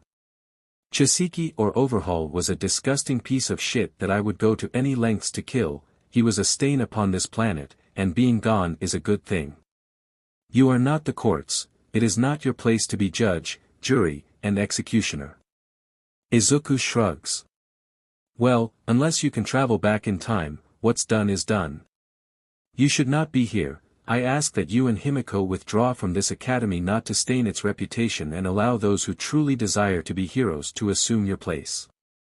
"Nah, we are good, besides a condition of the plea deal, remember. If that's all, you can leave now. You are a black mark upon this class, and I shudder to think I will have to deal with you for the next 3 years. You can always go to another school there and tell your brother if he has a problem with me. He knows where I am. How dare you make a veiled threat against a true hero like my brother? That wasn't even close to a threat, but if you want one, here it is. If you want to do this, we can. You wouldn't be the first speedster I put in the hospital or the morgue. You sit in your ivory tower and look down upon all the little people trying to survive in this little world. Ask you, dumbass brother, what Overhaul did to my daughter or me and Himiko. Then, if you can even form an original thought in your small brain, ask yourself what you do." "I will not tolerate such behavior," Iida said, stepping into Izuku's personal space. "Eri," he yelled. The little girl stopped what she was doing. "Go to MOM right now." The little girl took off in a mad dash towards the cottage. "If you don't step back out my face, Tenya, something bad will happen to you. I am not afraid or intimidated by you, Midoriya. Then you have never been in a real fight before." Izuku swiftly brought a knee into Tenya's crotch, followed by a swift strike to the throat that dropped the boy to one knee as he grasped for air. A follow-up kick dislocated Tenya's knee. Tenya screamed in pain before he felt an elbow to the side of his head, knocking him onto his back. It was over before anyone could come out of the dorms. Fuyumi came running out, yelling at Izuku to step back, which he did, holding his hands up. "You should reach out to Recovery Girl. He has a dislocated knee and damage to his trachea." As more students spilled out, so did Himiko, followed by Mina and Toru. Himiko ran to Izuku with his hands up while others rushed to check on Tenya. "Achiko, can you float him so we can transport him to the infirmary? Shoto goes with her, please," Fuyumi said. The two students jumped into action. Izuku, you know it is against school policy to assault another student. I will have to report this to the staff. Please return to your cottage until Mr. Aizawa's comes to discuss this incident with you. Sure thing, Fuyumi, Izuku said, lowering his head and walking back to the cottage as Hime asked what happened. Mina and Toru heard the brief overview.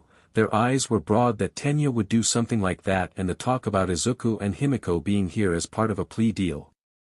The couple walked past as Mina and Toru returned to the dorms. Himiko called back after them. Hey, aren't you guys going to come back with us? Is that okay? Don't you two need to talk? No, not really, you might as well come over. We can have dinner while we wait for Aizawa to show up. Still trying to figure out how to answer, Mina and Toru followed the couple back to their cottage. The cottage. Mina was the first to speak after the couple saw Eri, and she was happily coloring in her book again. Izuku, why did you attack Tenya like that? He was talking out his ass, demanding that Himiko and I drop out of UA. Then he stepped up, I warned him, but he didn't listen, so I put him down, for lack of a better term. He fucked around and found out. Why did he want you two to drop out? Izuku looked over at Hime, who nodded. I will tell you too if you want to know, but I will tell you now that you will not like what you hear. Is it that bad? Toru asked. It is pretty brutal, Himiko answered. Why would you tell us? Because I want to be friends with you too, and it will come out sooner or later. I might as well tell you now so you can decide if you want to be friends or not, Himiko said. I want to be friends too, Toru responded. If you are comfortable telling me, I will listen. I am in, too, Mina said. I already have many questions before what happened, so give it to me. Izuku put some tea to brew before he began. My mother died when I was 4, and my father abandoned me when I was 6. I was dumped into the system, but soon I was taken in by a foster family that sold me to an underground fighting ring. Thankfully with my quirk getting blood in a fight was easy to do, and I was held there till I made a deal with our homeroom teacher to give him evidence to bring the whole thing down in exchange for immunity for Himiko. My parents tossed me out when I was 13. I tried to survive before getting caught up in the same group as Izuku. They tossed me into a cell that he was in expecting us to kill each other, but instead, we bonded. He didn't try to rape or steal my food, so he seemed decent in my book. They left us isolated, and we were both so lonely that we latched onto each other. They did it to control us, that is what Midnight says, and it worked. Himiko said, pouring the tea. The fights in the pit were kind of like a gladiator fight, not exactly like one. Some were to the death, and some they wanted me to lose. I wouldn't throw the fights, and accidents happen, so sometimes people died or got crippled when they weren't supposed to. Izuku said. They wanted me to do some assassinations or sleep with clients. I had complied sometimes, but I was pretty wild so that they couldn't rely on me, but I had a very useful quirk, so they didn't want just to kill me off. Wait, they made Izuku do fights to the death, and you had to kill people or have sex with them? Toru asked. Yeah, I had to sleep with people sometimes, but that is the short of it. So, Hime and I latched onto each other, and they essentially let us play house in between requests or fights. They soon dumped Eri in with us to further our bonding. We immediately did all we could for her. The man that ran the pit was named Ringmaster. He worked with the man in charge of Eri, Overhaul. Eri's quirk is called Rewind. It can de-age anything organic, moving it back through time. Tree to sapling, person to dust, you get the idea. Overhaul figured out how to use Eri's cells to make a quirk-suppressing bullets. He even managed to make some quirk-erasing ones. His goal was to wipe out all the quirks on the planet. He did this by harvesting Eri's blood. He would use his quirk when she ran out of blood to give.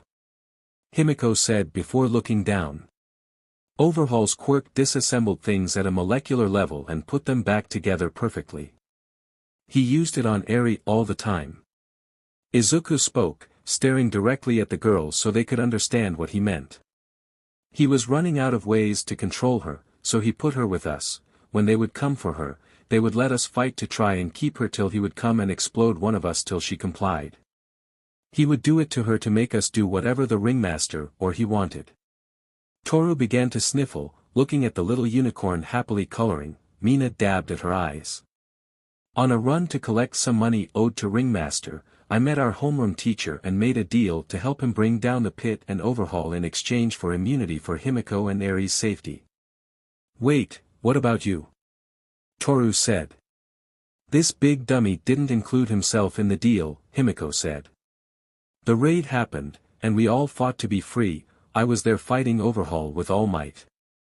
Of course, All Might managed to beat that bastard, but they would take him to Tartarugas, and I couldn't let him live knowing that he might escape one day, and I had to let Eri know that the monster that haunted her dreams was gone forever. I stole blood from All Might and punched Overhaul's head clean off his shoulders. Tenya's brother is the pro-ingenium. He was there that day and saw what I did, so he told Tenya, who had a problem with it. What about Ringmaster? Mina asked. He didn't survive either, Himiko said with a hint of steel. I thought it was all over, but all I cared about was that Himiko and Eri were free. The principal of UA made us an offer. We had to get in and graduate. If we did, our records would be clean. Izuku said, shrugging. It was a no-brainer. I didn't want to do it at first, but we have no skills to get a job or even take care of Eri properly. I would have had to turn to robbery or prostitution to try and take care of her. She deserves better than that, so we took the deal. Himiko said. That sums it up. Before they could continue, a knock at the door interrupted the conversation. Izuku opened it seeing Nemuri and Aizawa. Outside or inside, Aizawa said. Outside, we have company, Izuku said before stepping out. That is terrible, Toru said, coming over to hug Himiko. Damn girl, how are you? Not a psychopath? Mina said, hugging Himiko as well. Izuku and Eri. Lots of Eri. Whenever my back is against the wall, I think for Eri and push through. Izuku does the same. You know what that idiot's idea of heaven was? Himiko said, wiping her eyes. No, Mina said softly. Seeing Eri and I playing in a park on a sunny day. That was all he wanted, all he dreamed about. He told me he would go to Tartarus for the rest of his life, knowing that Eri and I could go to a park. That's beautiful, Toru said. Outside. After explaining the fight, the two teachers looked at each other and then back to Izuku. First, Ingenium will be censored and reprimanded for divulging classified information. Second, for your assault on Tenya, you will serve 1 week's detention. You need to remove yourself from the situation or attempt to before resorting to physical assault. Third, damn it, kid, you need to control yourself better, or you will lose what you are trying to build. Am I understood? Aizawa said. Yes, sir, Izuku said. Any other student in Aizawa would have assumed it was sarcasm, but he understood that with Izuku, he responded to orders. As long as he respected Aizawa, then their relationship would work. Izuku, I know your environment and that your standards restrained your reaction to Tenya, thank you. But you need to adhere to different standards. I want you and Himiko to come for conflict resolution training on Tuesday and Thursday, Midnight added. Are you telling those girls your history? Yes, Himiko wants to befriend them, and they seem nice, Izuku said. Now we read Fuyumi's report about the incident with Katsuki Bakugo. Would you please elaborate? My mom was friends with his mother in school. We grew up together until my father abandoned me. When Bakugo's quirk manifested, everyone told him how great it was and how he would be a great hero. The fact that my quirk is blood-based when it manifested, it was seen as villainous, as most blood quirks are. He would tell me I couldn't be a hero because only a villain would have a quirk like mine. His parents are why I would eat or have my basic needs met after my mom died. I remember them fondly, but Bakugo hated me for my quirk and, I think, for the attention that they gave me. When he saw me, his superiority complex had only gotten bigger. I am sure we will fight sooner or later, but I will do what you asked Sensei to try to remove myself from the situation. That is all I can ask, Izuku. Now we will let you return to your guests, don't stay up too late. Tomorrow is your first day. The two teachers left with Izuku and waited till they were down the path before heading back into the cottage. After all, tomorrow would be a new day. Izuku was pleased to see the girls still talking and being friendly with each other as he walked back into the cottage. Hime was smiling, and to him, the only thing second to that was Eri's smile. What made it better was that it was genuine. Seeing that it originated from outside their bubble made it sweeter. While there were the Bakugos and Iidas of the world who would judge them and more than likely ridicule them, it was nice to see that some would reserve judgment. He was not naive enough to think that after anyone hearing their tale would understand and want to be friends, there would be those who would tell them they should have acted differently or that they should have just let themselves die. Those people, of course, had and would never experience anything like what they went through, but such was the case with life. And he was okay with that. No one should have to go through what they did, and fate willing others wouldn't. Hime and he could help to make a world where that was true, where people were safer, and where Eri was safe. Leaving the girls to talk, he made his way over to his daughter and sat next to her on the floor as she was engaging in her favorite pastime of coloring. Nothing was drawn in dark colors, it was all bright and vibrant, completely ignoring what would be considered normal and beautiful. He took up a teal crayon and began to add to her artwork. Eri didn't say anything, instead, she leaned against his chest, and he hummed a tune absently. He didn't know the words, but he remembered it clearly, his mother had sung it to him. It was a struggle to remember her, he could remember the feelings she gave him more, the safety, love, comfort, and peace. Things that he had lost for a while but they were being reclaimed, things that Eri hadn't experienced but was not getting the chance. Something he would fight for with all his breath. Things he realized that everyone deserved and should have an opportunity for. Himiko.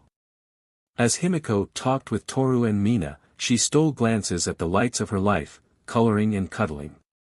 She couldn't help but smile as Mina told a story about this big scary man who had people running from him only to find out he was trying to ask for directions. She just soaked in how she was living what, at one time, she would have thought of as a fantasy. She had dreamed of being able to be herself, not wearing a false mask, and talking to someone, girls her age who wouldn't give her side eye or shun her for her fangs or quirk. Of a person who would love her for all her eccentricity or desires. A lover that loved her. And someone who looked at her with an unconditional love that wasn't predicated on anything other than pure love. She had all that, and Mina and Toru allowed her to be her. Izuku loved her and her desires. Aries was just pure despite everything she had gone through. And something pure had to be protected. Midoriya House. Would you lovely ladies like to stay for dinner? Izuku asked, entering the kitchen. We wouldn't want to impose, Toru responded. Please stay. I want to keep visiting for a bit, Hime said, taking the invisible girl's hands. Mina? Toru asked her friend. I'm in. Mina said, smiling, what is on the menu? Izuku smiled, pulling out a large package of ground beef. Hamburgers on the grill, he said, smiling bigger as he got to work assembling the patties with some help from Eri. Himiko rolled her eyes. So, he sees this show one night about barbecue and grilling, then he asks Sensei about it, and those two spend 2 hours talking about it. Next thing I know, they are looking at websites, watching videos, comparing notes, and then he bought a grill and has been dying to use it, Himiko said. Hey, now it was nothing like you and Midnight with your paint and cloth samples, looking at them all day and at different times, Izuku responded.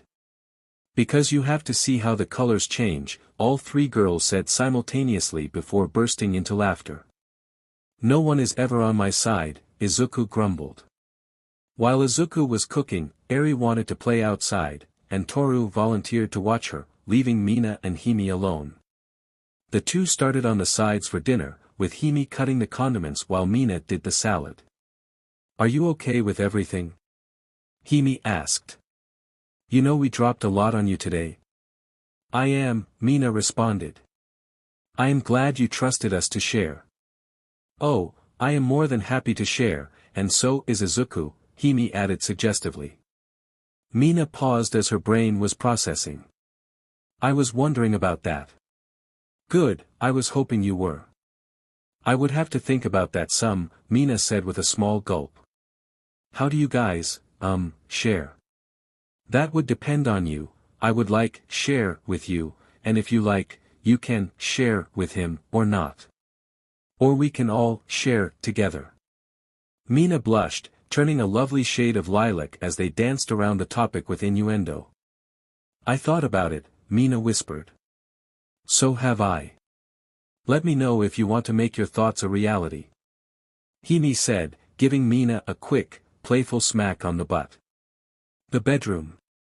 Izuku emerged from the shower, toweling off his hair as Hime sat naked on the bed rubbing in lotion. They seem like good people, Izuku said. Yeah, I propositioned Mina, Hime said. Izuku raised an eyebrow as well as something else. How did that go? I think she is interested.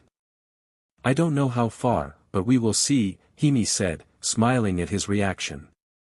Rising to her feet, she sauntered to her husband with a devilish smile. She sank to her knees in front of him. Now, my king, let me show you my appreciation. She said with a lick of her lips. The first day. Himiko and Izuku left the house, each holding one of Eri's hands, making their way to the little girl's preschool. Of course, along the way, Eri may have had to swing and jump over the cracks in the name of safety. They were greeted by Fuyumi's smiling face as she took Eri's hand and led her in. They went to the main campus and engaged in light conversation about the first day. Hime had jogged off ahead when she spotted Mina and Toru after giving Izuku some puppy dog eyes and a big kiss when he just sighed and shooed her along. He smiled, watching her laugh and carry on like any other student. He spotted a familiar head of orange hair, he smiled and jogged over. Good morning Itsuka. Itsuka stiffened hearing the voice last night. Her dreams had caused her to awake in a sweat, and she had been cursing herself the entire time for the dreams. Oh hey, Midoriya, she replied. Midoriya, he said. I thought we were on a first-name basis, what's up? Nothing. Do I need a reason not to call you by your first name? She snapped back. Whoa, Izuku said, putting his hands up defensively. My bad, I thought we were cool after the exam and move-in day. Sorry for misreading the room. Yeah, well, whatever. She said, her walk speeding up.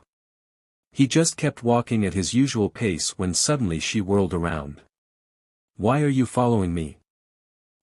We are in the same class. He said. Kendo, what the hell is going on? She winced some hearing him calling her Kendo. You didn't tell me you were married. You should have said something. The topic didn't come up, we didn't have a chance to talk about it during the exam, and sorry for being happy to see you when you moved in, my fucking bad, he said, his voice tinged with anger. I was happy to see you too, but then you had to go and end up married. What does that have to do with anything? Can we not be friends or something? Well, I am sure your wife wouldn't like that. Where is she anyway? She went to walk with Mina and Toru. I saw you and thought he let me say hi to the girl I thought would be a friend. Itsuka took a deep breath, he hadn't done anything wrong. They had an encounter with the 0-pointer, he had helped her move in, and she was the one with a crush, and when she found out he was unavailable, she was being a bitch about it. This wasn't how the successor to All Might should be behaving. Look, I'm sorry, Izuku, she said, dropping her hands in an exasperated manner. I just have had a hard time sleeping the last few nights, the first day of class anxiety, and some other stuff. Can we just pretend this didn't go all to shit and I wasn't being a total bitch to you for no reason? She looked at him, waiting for an answer. When she saw him turn around, she felt like she had royally messed up.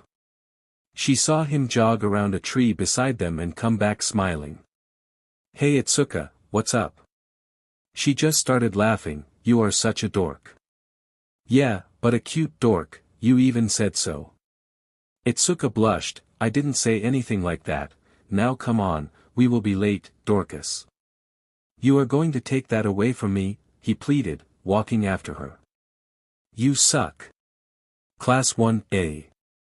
As everyone entered class, they could hear Iida yelling at Bakugo to take his feet off the desk and Bakugo threatening violence. Izuku looked at Hime and shrugged. The yelling stopped, and the two boys turned their attention to Izuku. Bakugo clicked his tongue and turned away while Iida made a beeline straight toward Izuku. "You?" "Yes, it's me," Izuku responded. "I filed a formal complaint after your actions, and you are still here." He bellowed. "What is the meaning of this?" "It means when you fuck around and find out, you don't get in that much trouble, but I do have to attend a special class on conflict recognition. I will kindly ask you to lower your voice and step back, or do I need to remind you what happens when you don't?" Izuku said menacingly. Tenya stepped back, "You are still a black mark upon this university, and I will not tolerate your presence." "Cool, you may want to see about transferring to a different class or school then," Izuku said, stepping around Iida and taking his seat. Unfortunately, that seat was in front of Bakugo, but it was next to 𝗧𝗃, so you win and lose some. "See, I haven't even taken the class yet, and already I am a master at conflict resolution," he said to 𝗧𝗃. "Dork," she responded as she rolled her eyes, but she couldn't help but smile. "Surely I cannot be the only one who feels that he and his wife have no place in this school," Iida said, looking at the rest of the students. "Some of us would like to make our own decisions," Denki said. "Stop being a bully," Hachiko added.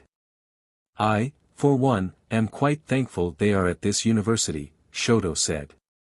"Look, man, you took an L, just be a grown-up about it and train for the rematch," Ijiro said.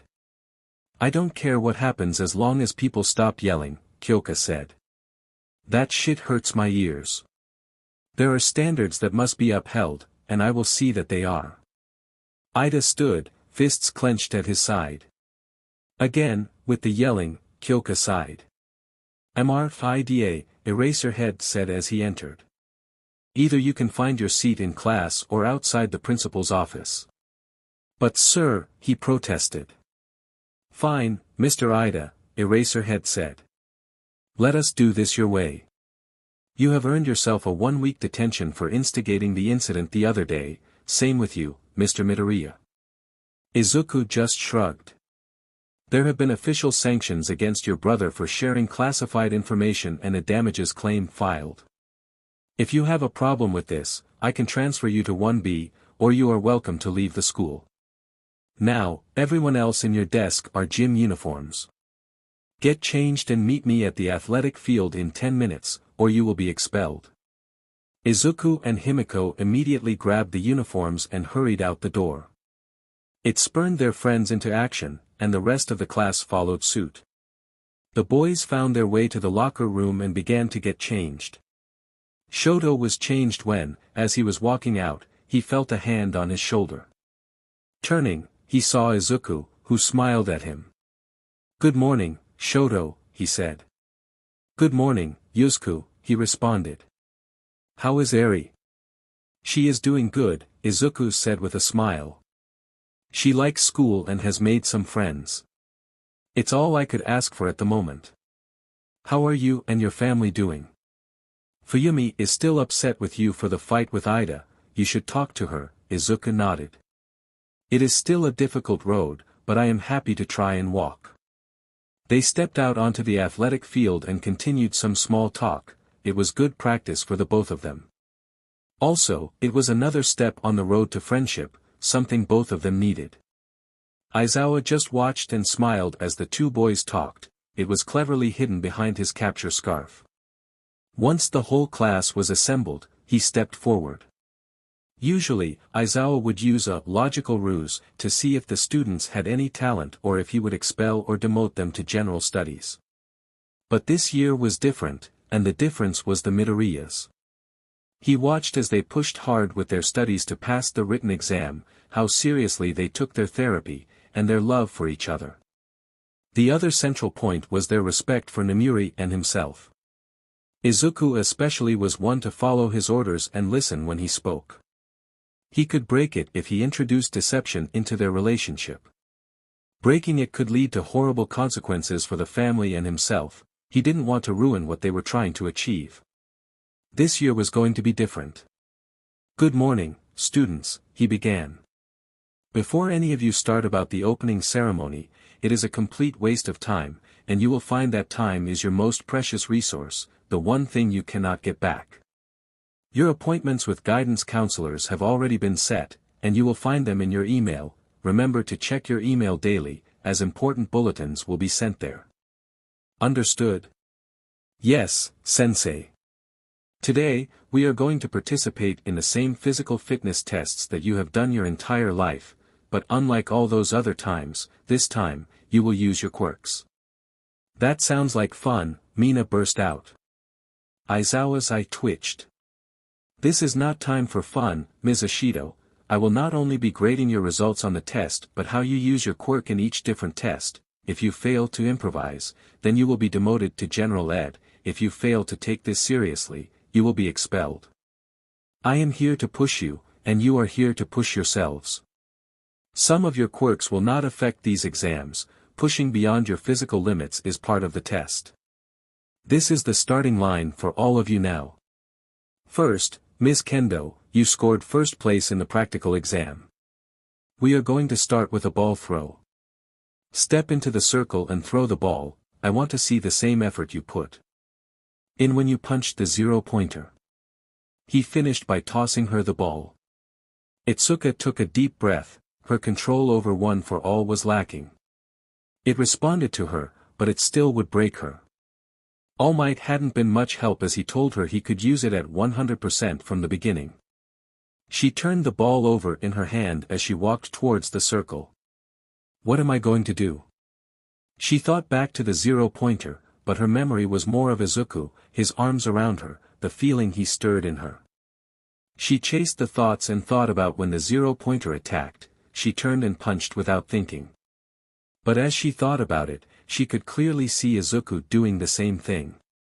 She focused on the image of his arm wrapped in those blood-red wraps that were part of his quirk.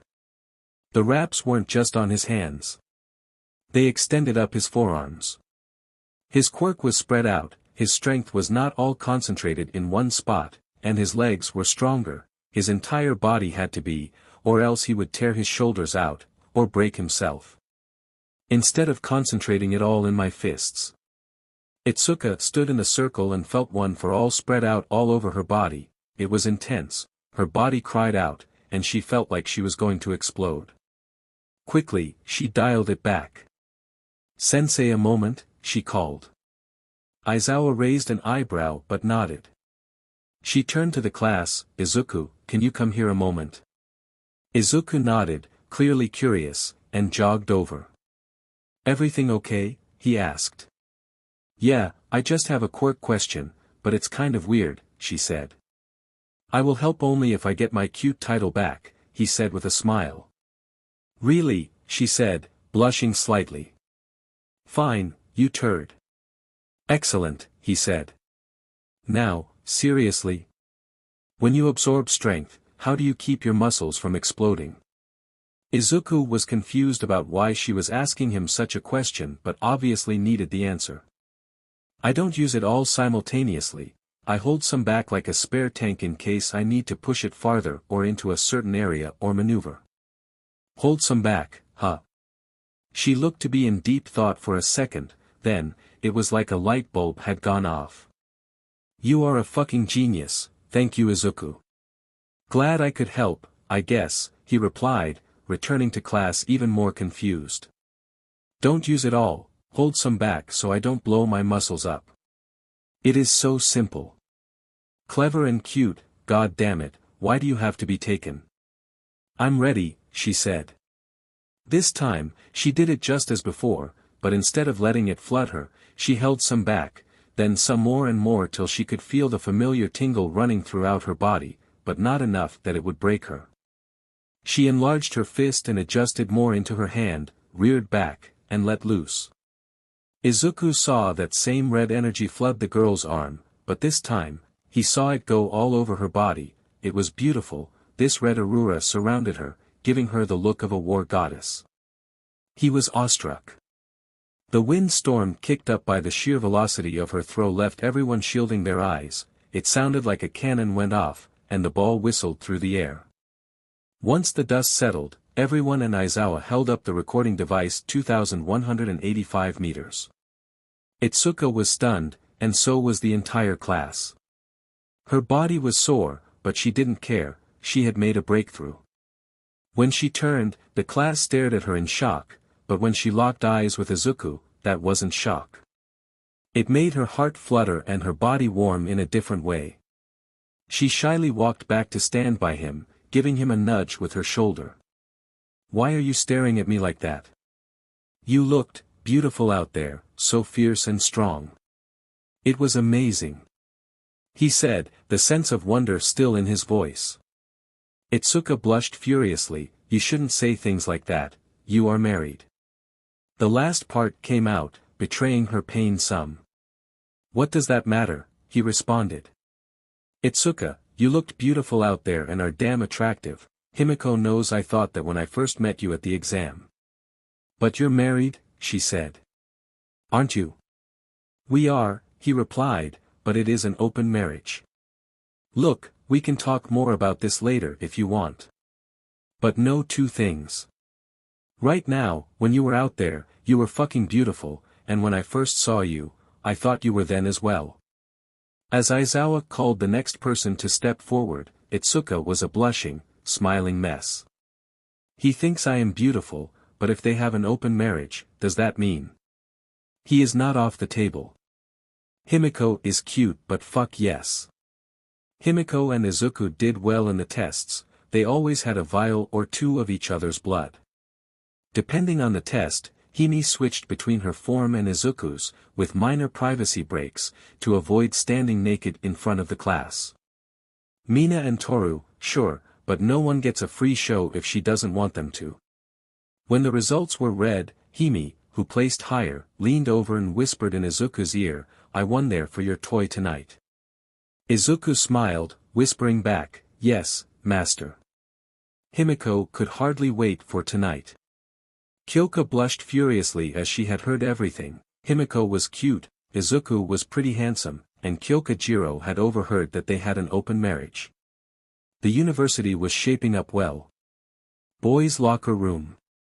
As Izuku had just finished getting dressed, Bakugo walked over and slammed his locker closed. "I did better than you out there, you worthless piece of shit. You don't belong here with that damn villain Quirk or that bitch you call a wife," he snarled.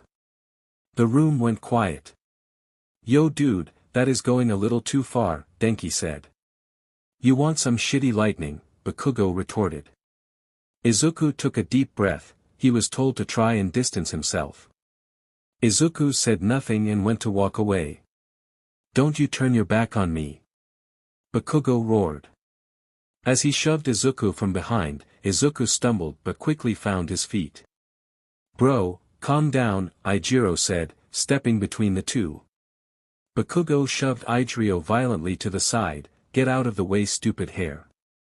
Bakugo closed the distance and pushed Izuku, causing him to step back.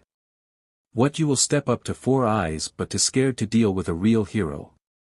You are acting more like a villain than a hero," Izuku replied. "What the fuck you just say to me? I am going to be the next #1 hero, and there is no way I will have you hanging around tainting my legacy, so take that whore of a wife and joke of a daughter." Bakugo didn't get to finish that sentence as Izuku stepped in with a left hook that sent Bakugo stumbling to the side, crashing into the locker. Izuku leaped off the bench and connected with a right kick to Bakugo's head, sending him sprawling. "Say something again, bitch," Izuku yelled. "Say something about my family, I fucking dare you." Ejiro rushed to try and hold Izuku back as the locker room descended into chaos. Rikido and Mizo were helping Bakugo to his feet when he shoved Rikido off, used his explosion to launch himself out of 𝗵𝗲's grasp, and came crashing down on the 𝐎𝐻𝐻𝐼 and Izuku. As he pinned Izuku to the floor, he threw his hand back and blasted 𝐎𝐻𝐻𝐼 in the chest, sending him flying into 𝗵𝗲. The initial explosion in the confined room defeated everyone. The girls immediately knew something was wrong as they frantically pulled on their clothes. Hime leaped over the bench, bursting out of the locker room in her skirt and bra. Izuku shifted his arms under Bakugo's crotch, activated his quirk, and launched him off into the lockers. Bakugo got his arm up to block some of the damage. As he whirled around, Izuku pushed off the ground and speared him back into the lockers. Bakugo placed his hands on Izuku's sides and blasted at point-blank range.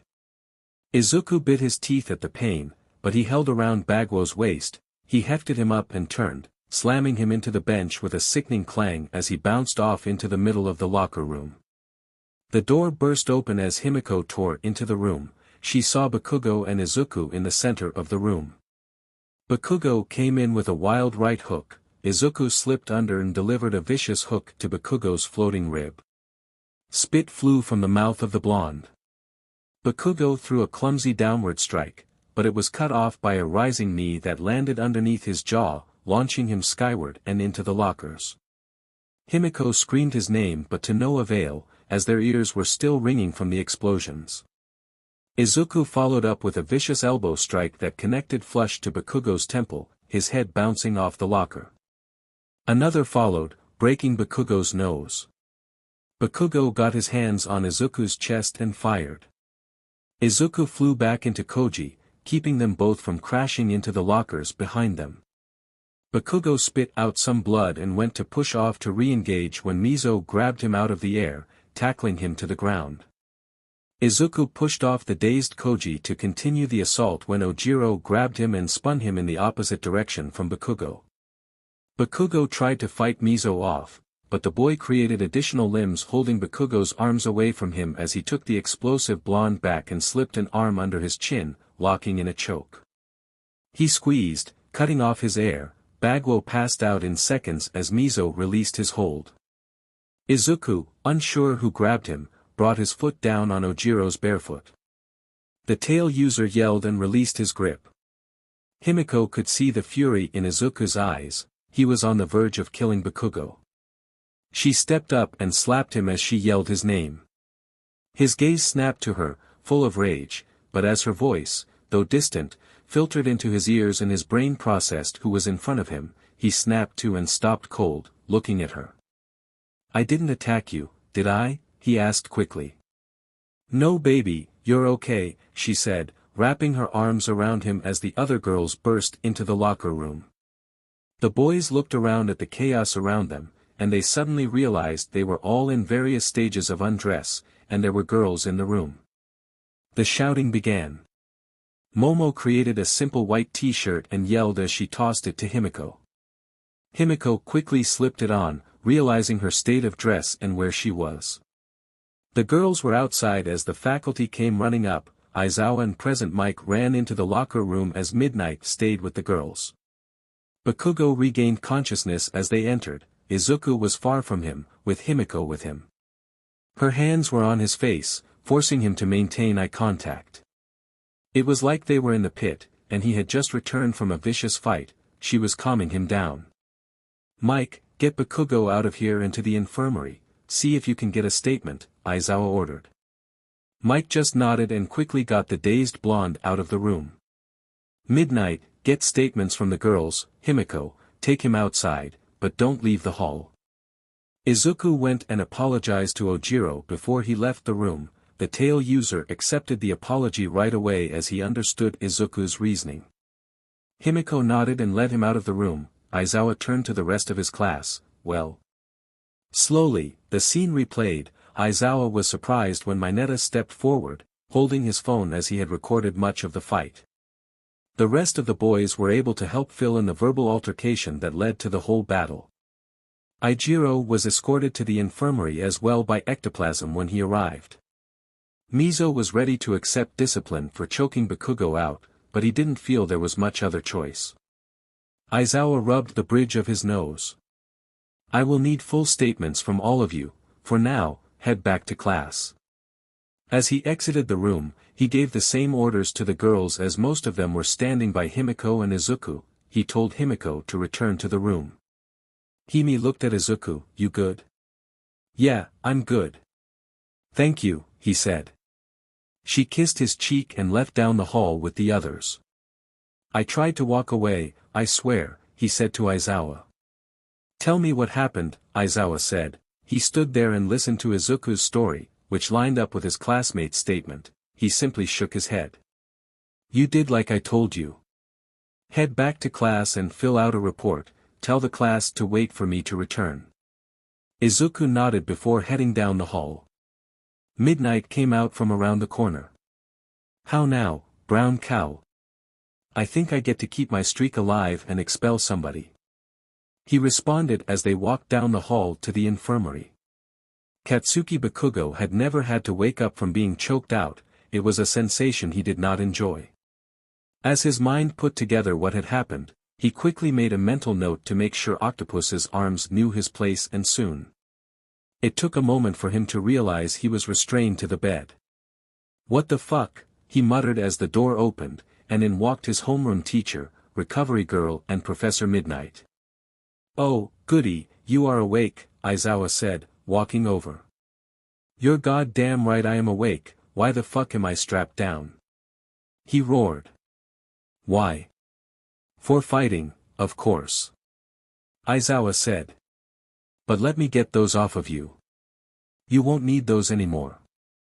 Now, let recovery girl examine you and ensure you are in tip-top shape, and we get down to business.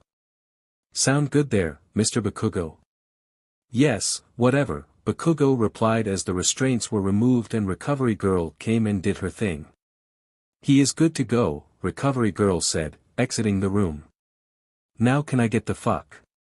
He started only for Aizawa to hold up his hand. Now, Mr. Bakugo, please bear with us for a moment longer if you would. Bakugo didn't even notice the sickly sweet undertone of his teacher's words. Instead, his mind interpreted it as if he was being given the respect he deserved. Now, tell us what happened today in the locker room. Yeah, that fucking villain Deku you have running around attacked me. Bakugo bellowed. For no goddamn reason. No reason, how horrible, Aizawa said in the same tone as earlier. He leaned back in his chair, looking shocked. Midnight, did you hear that? There is no reason at all that Mr. Bakugo was viciously attacked. Was it only Mr. Midoriya? Hell, no others jumped in because there was no way Deku could beat me. That octopus arm guy jumped me from behind. How horrible, Aizawa said as Midnight pulled out her phone. Now, this was all for no reason at all. No, I told you all from day one that he was a villain, him and the whore with him. I don't even know why you let them in here in the first place. Bakugo ranted. What the fuck you just say to me? I am going to be the next #1 hero, and there is no way I will have you hanging around tainting my legacy, so take that whore of a wife and joke of a daughter. Bakugo's voice came out roaring to life from Professor Midnight's phone. No reason at all, Aizawa said. Mr. Bakugo, did you think you could say such things about Mrs. Midoriya and their child without ramifications? Especially after you were the one who started the confrontation and shoved Mr. Midoriya in the back. Before you say something, we have video evidence and eyewitness testimony. Bakugo was silent. Now, the thing I love about the first day of school is that I get to expel someone normally. I remove them from the hero course and kick them right down to general studies. Removing them from the school would be terrible, but lessons do need to be taught. But this year, it seemed I would deny my little pleasure, but then you happened. Isn't that great, Midnight? I don't know about Great Eraser, but it will make today interesting. Midnight said. What? He started, only for Aizawa to hold up a finger and shush him. It was such an unexpected action that Bakugo shut up. Katsuki Bakugo, you are, as a result of this, expelled from UA, not just the hero course but the whole school. Do not pass, go, do not collect 200 yen. Your parents will be notified of your expulsion and must be present before you are released from the hospital. Due to the nature of your crime, with your parents and faculty present, you will be allowed into the dorms to collect your belongings at an appointed time. This mark will be part of your permanent record. I wish you luck in the future. Aizawa said all this clearly, and with each word, he watched as dawning recognition danced into Katsuki's face. Are you fucking insane? You are expelling me while that piece of shit walks around here with those jokes hanging on him.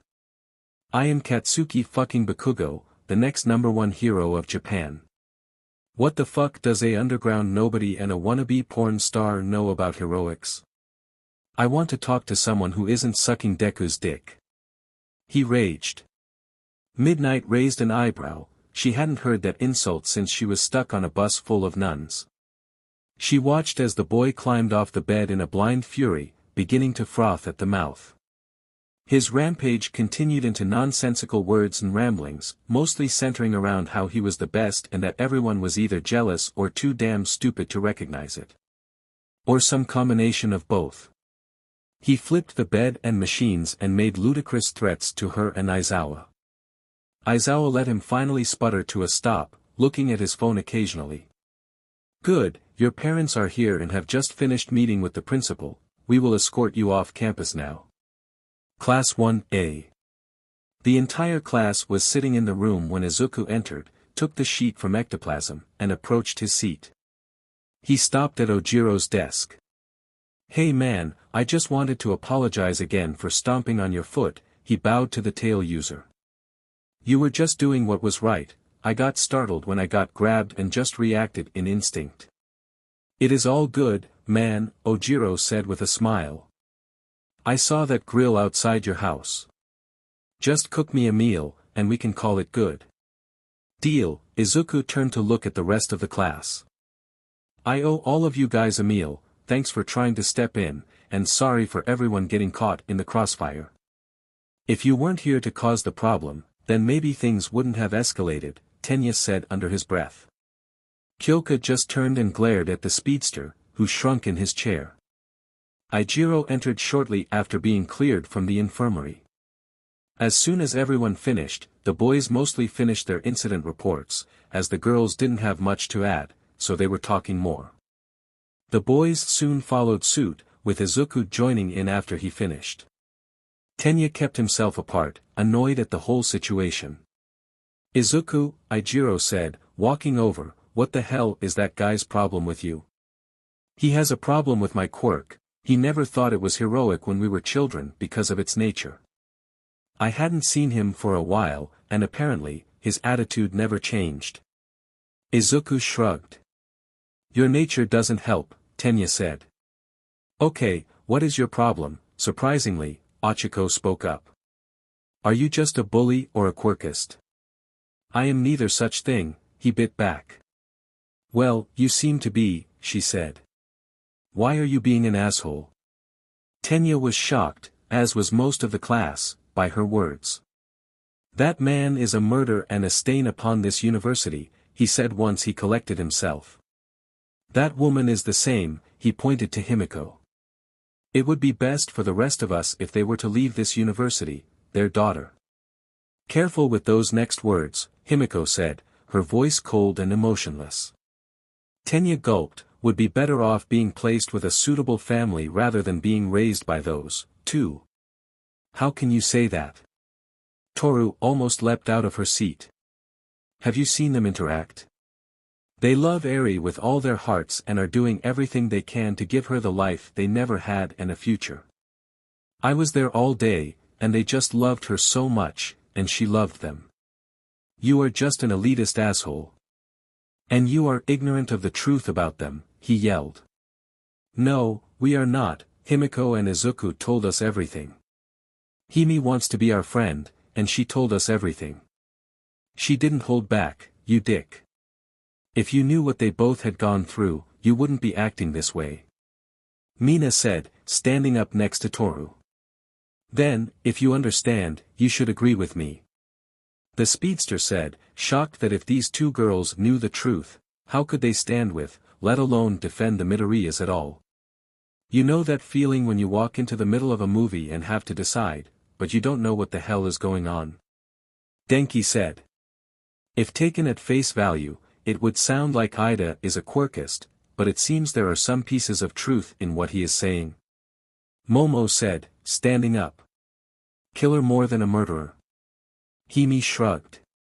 Same, but yes, I did murder someone in custody and would do it again without hesitation, Izuku said, glaring at Iida. Whoa, shit. Denki sputtered. Is there a difference? Mineta said, looking warily at the duo. Yes, explain the difference so they can see who you both truly are, Tenya spoke with a hint of smugness. Okay, let's get this shit over with, I don't want to have to go over this 18 more times, Izuku said, standing next to Himiko. She took his hand. Himiko and I were sold into an underground fighting pit. She was forced to do all kinds of things, including killing other people for the guy that ran the pit. I had to fight in the actual pit for the enjoyment of the paying customers. Sometimes the fights were to the death and others not. Accidents happen. This wasn't some regulated thing. It was all out, and there was no guarantee that you would be allowed to live even if you yielded. That sounds like ancient gladiator fights. Mizo said, leaning forward. That is accurate, Hime said. I need blood for my quirk and to stay sane. My parents didn't like that very much and denied it to me till I went crazy. When the pit got a hold of me, I was not the picture of sanity you see before you but much more, feral. She let go of Izuku's hand. They threw us in a cell together to force us to bond, and we did, and we fell in love. When their threats of violence against the other weren't working either, they threw Eri in with us. The man that controlled Eri's quirk could destroy you on a molecular level and then reassemble you. Izuku stared at Tenya. Now imagine him repeatedly doing that to a little girl for his experiments. Then he is doing that to someone you have grown to love and the little girl you have begun to think of as your daughter, in front of your eyes, till you comply. They would do the same thing to Eri, make her watch us fight for her and then get destroyed and reformed before her eyes till she complied. It was a game to them. They would allow us to fight and bond and then do that till we complied. Izuku met a hero who cared and was not in the pit's pocket. He helped feed them information that led to the place being raided.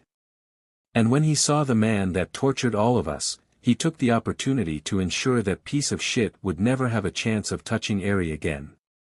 That Eri could sleep knowing the monster was dead. He didn't know if he would be there to protect us and had to make sure the monster was gone. She turned her glare to Iida. So tell me about how hard your life had been. Tell me about how you had to fight and kill people you considered friends. Or how did you give your body to people so your family wouldn't die? Come on, tell me, her voice breaking some. Tell me what in fuck you have had to do in the world to see tomorrow. What have you had to put in your body so you can eat tomorrow? We are here to be heroes to provide for our daughter. Not anyone else's, ours. We want to make the world better for her and ensure that no one else goes through what we went through. Tragic as that is, it doesn't exclude murder, Iida said. You are not the law, it is not your place. Did you kill him while he was in cuffs? Sato asked, looking at Izuku. Yes, I did, he responded, looking to the class. I had to make sure he was gone, that his influence or some other bullshit wouldn't allow him to get free and come for my family one day. I hope and pray that none of you are ever in that situation. While some of you can argue that we should have had faith in the system had failed us at every turn.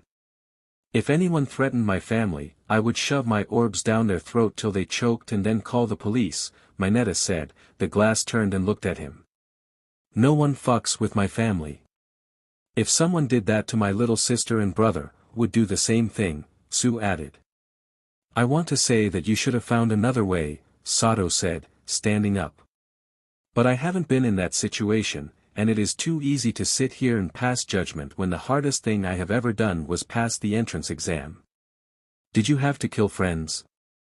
Ojiro asked. Us pit fighters lived and trained together a lot, while some people were there to make money or live out violent fantasies. I was put there when I was 6. I fought kids my age, I saw kids younger than me fight. You both died if they told you to finish your opponent, and you didn't. Izuku closed his eyes. I can see them and tell you their names if you like. No, that isn't necessary, the tail user responded. I have something to say, Shoto stood up. I stand with these two. They came to my and my family's aid when needed. They took action without question and with any expectation of reward. That is all the proof I need of their character. We would love to be friends with all of you, Hime said, pulling everyone's attention. But you don't have to be if you don't want to. We want to graduate and become pro-heroes like the rest of you. My reasoning may differ greatly from yours, but our end goals are the same. As long as we can get along, that is fine. That is the point, Aizawa said, entering the room. The world out there is not black and white. There are shades of gray, Mr. Iida. Without listening to him, I could have arrested Mr. Midoriya and gone about my day. But I did listen, and I chose to believe him, and by doing so, we were able to bring down a vile organization that had operated for decades in the shadows. Drugs, prostitution, assassinations, child trafficking, money laundering, you name it. Mr. Bakugo has been expelled from UA in its entirety. The entire class looked stunned. You are here to be heroes, not carry your petty grudges. Mr. Iida, the Midoriya are here to stay, you can transfer to 1B or another school. I will no longer tolerate your attempts to turn other students against them. They have told you all about their past, and it is up to you to decide what you do from here. Himiko is right. You do not all have to be friends, but you do have to get along and work together. For the rest of your time in the UA and the field, you will find your lives in each other's hands. Wouldn't you like to know that the person covering your back is someone you can trust? He looked over the class. You are dismissed back to your dorms, get some rest because tomorrow is your first heroics class. Hime smiled at Izuku, I will pick up Eri, I will meet you at the cottage. Do you mind starting dinner? I would love to, he smiled. What is for dinner? Spaghetti and meatballs. I made sure it was something you can handle. He smirked and gave her a salute before he headed out. Hey Himiko, Itsuka ran over to her. Himiko stood back so they could talk, telling Mina and Toru she would catch up. I am not looking to cause trouble but Izuku said that you guys. Himiko smiled, yes, we have an open marriage. If you want to chase him down and kiss him or anything else you have in mind is just fine. Just make sure he doesn't ruin dinner. Just like that? Just like that, he told me how much he likes you. Himiko smiled. I can tell you like him too, and I am okay with whatever happens. Okay, thanks, Itsuka said, I guess I will see you later. Stay for dinner, Himiko said, stopping her. I want to get to know you better if things progress with you and Izuku. I want to know the kind of woman he is running around with, and that will be around Eri. You know that is completely fair, I would like to get to know you better, Himiko, Itsuka said, running off to catch up with Izuku. Mina smiled as she caught up with Mina and Toru, she was surprised to see Ijiro waiting with them. I cannot imagine what you and your family have been through. I want to get to know you better, would you mind if I walked with you guys? The more the merrier, Himiko responded, smiling broadly.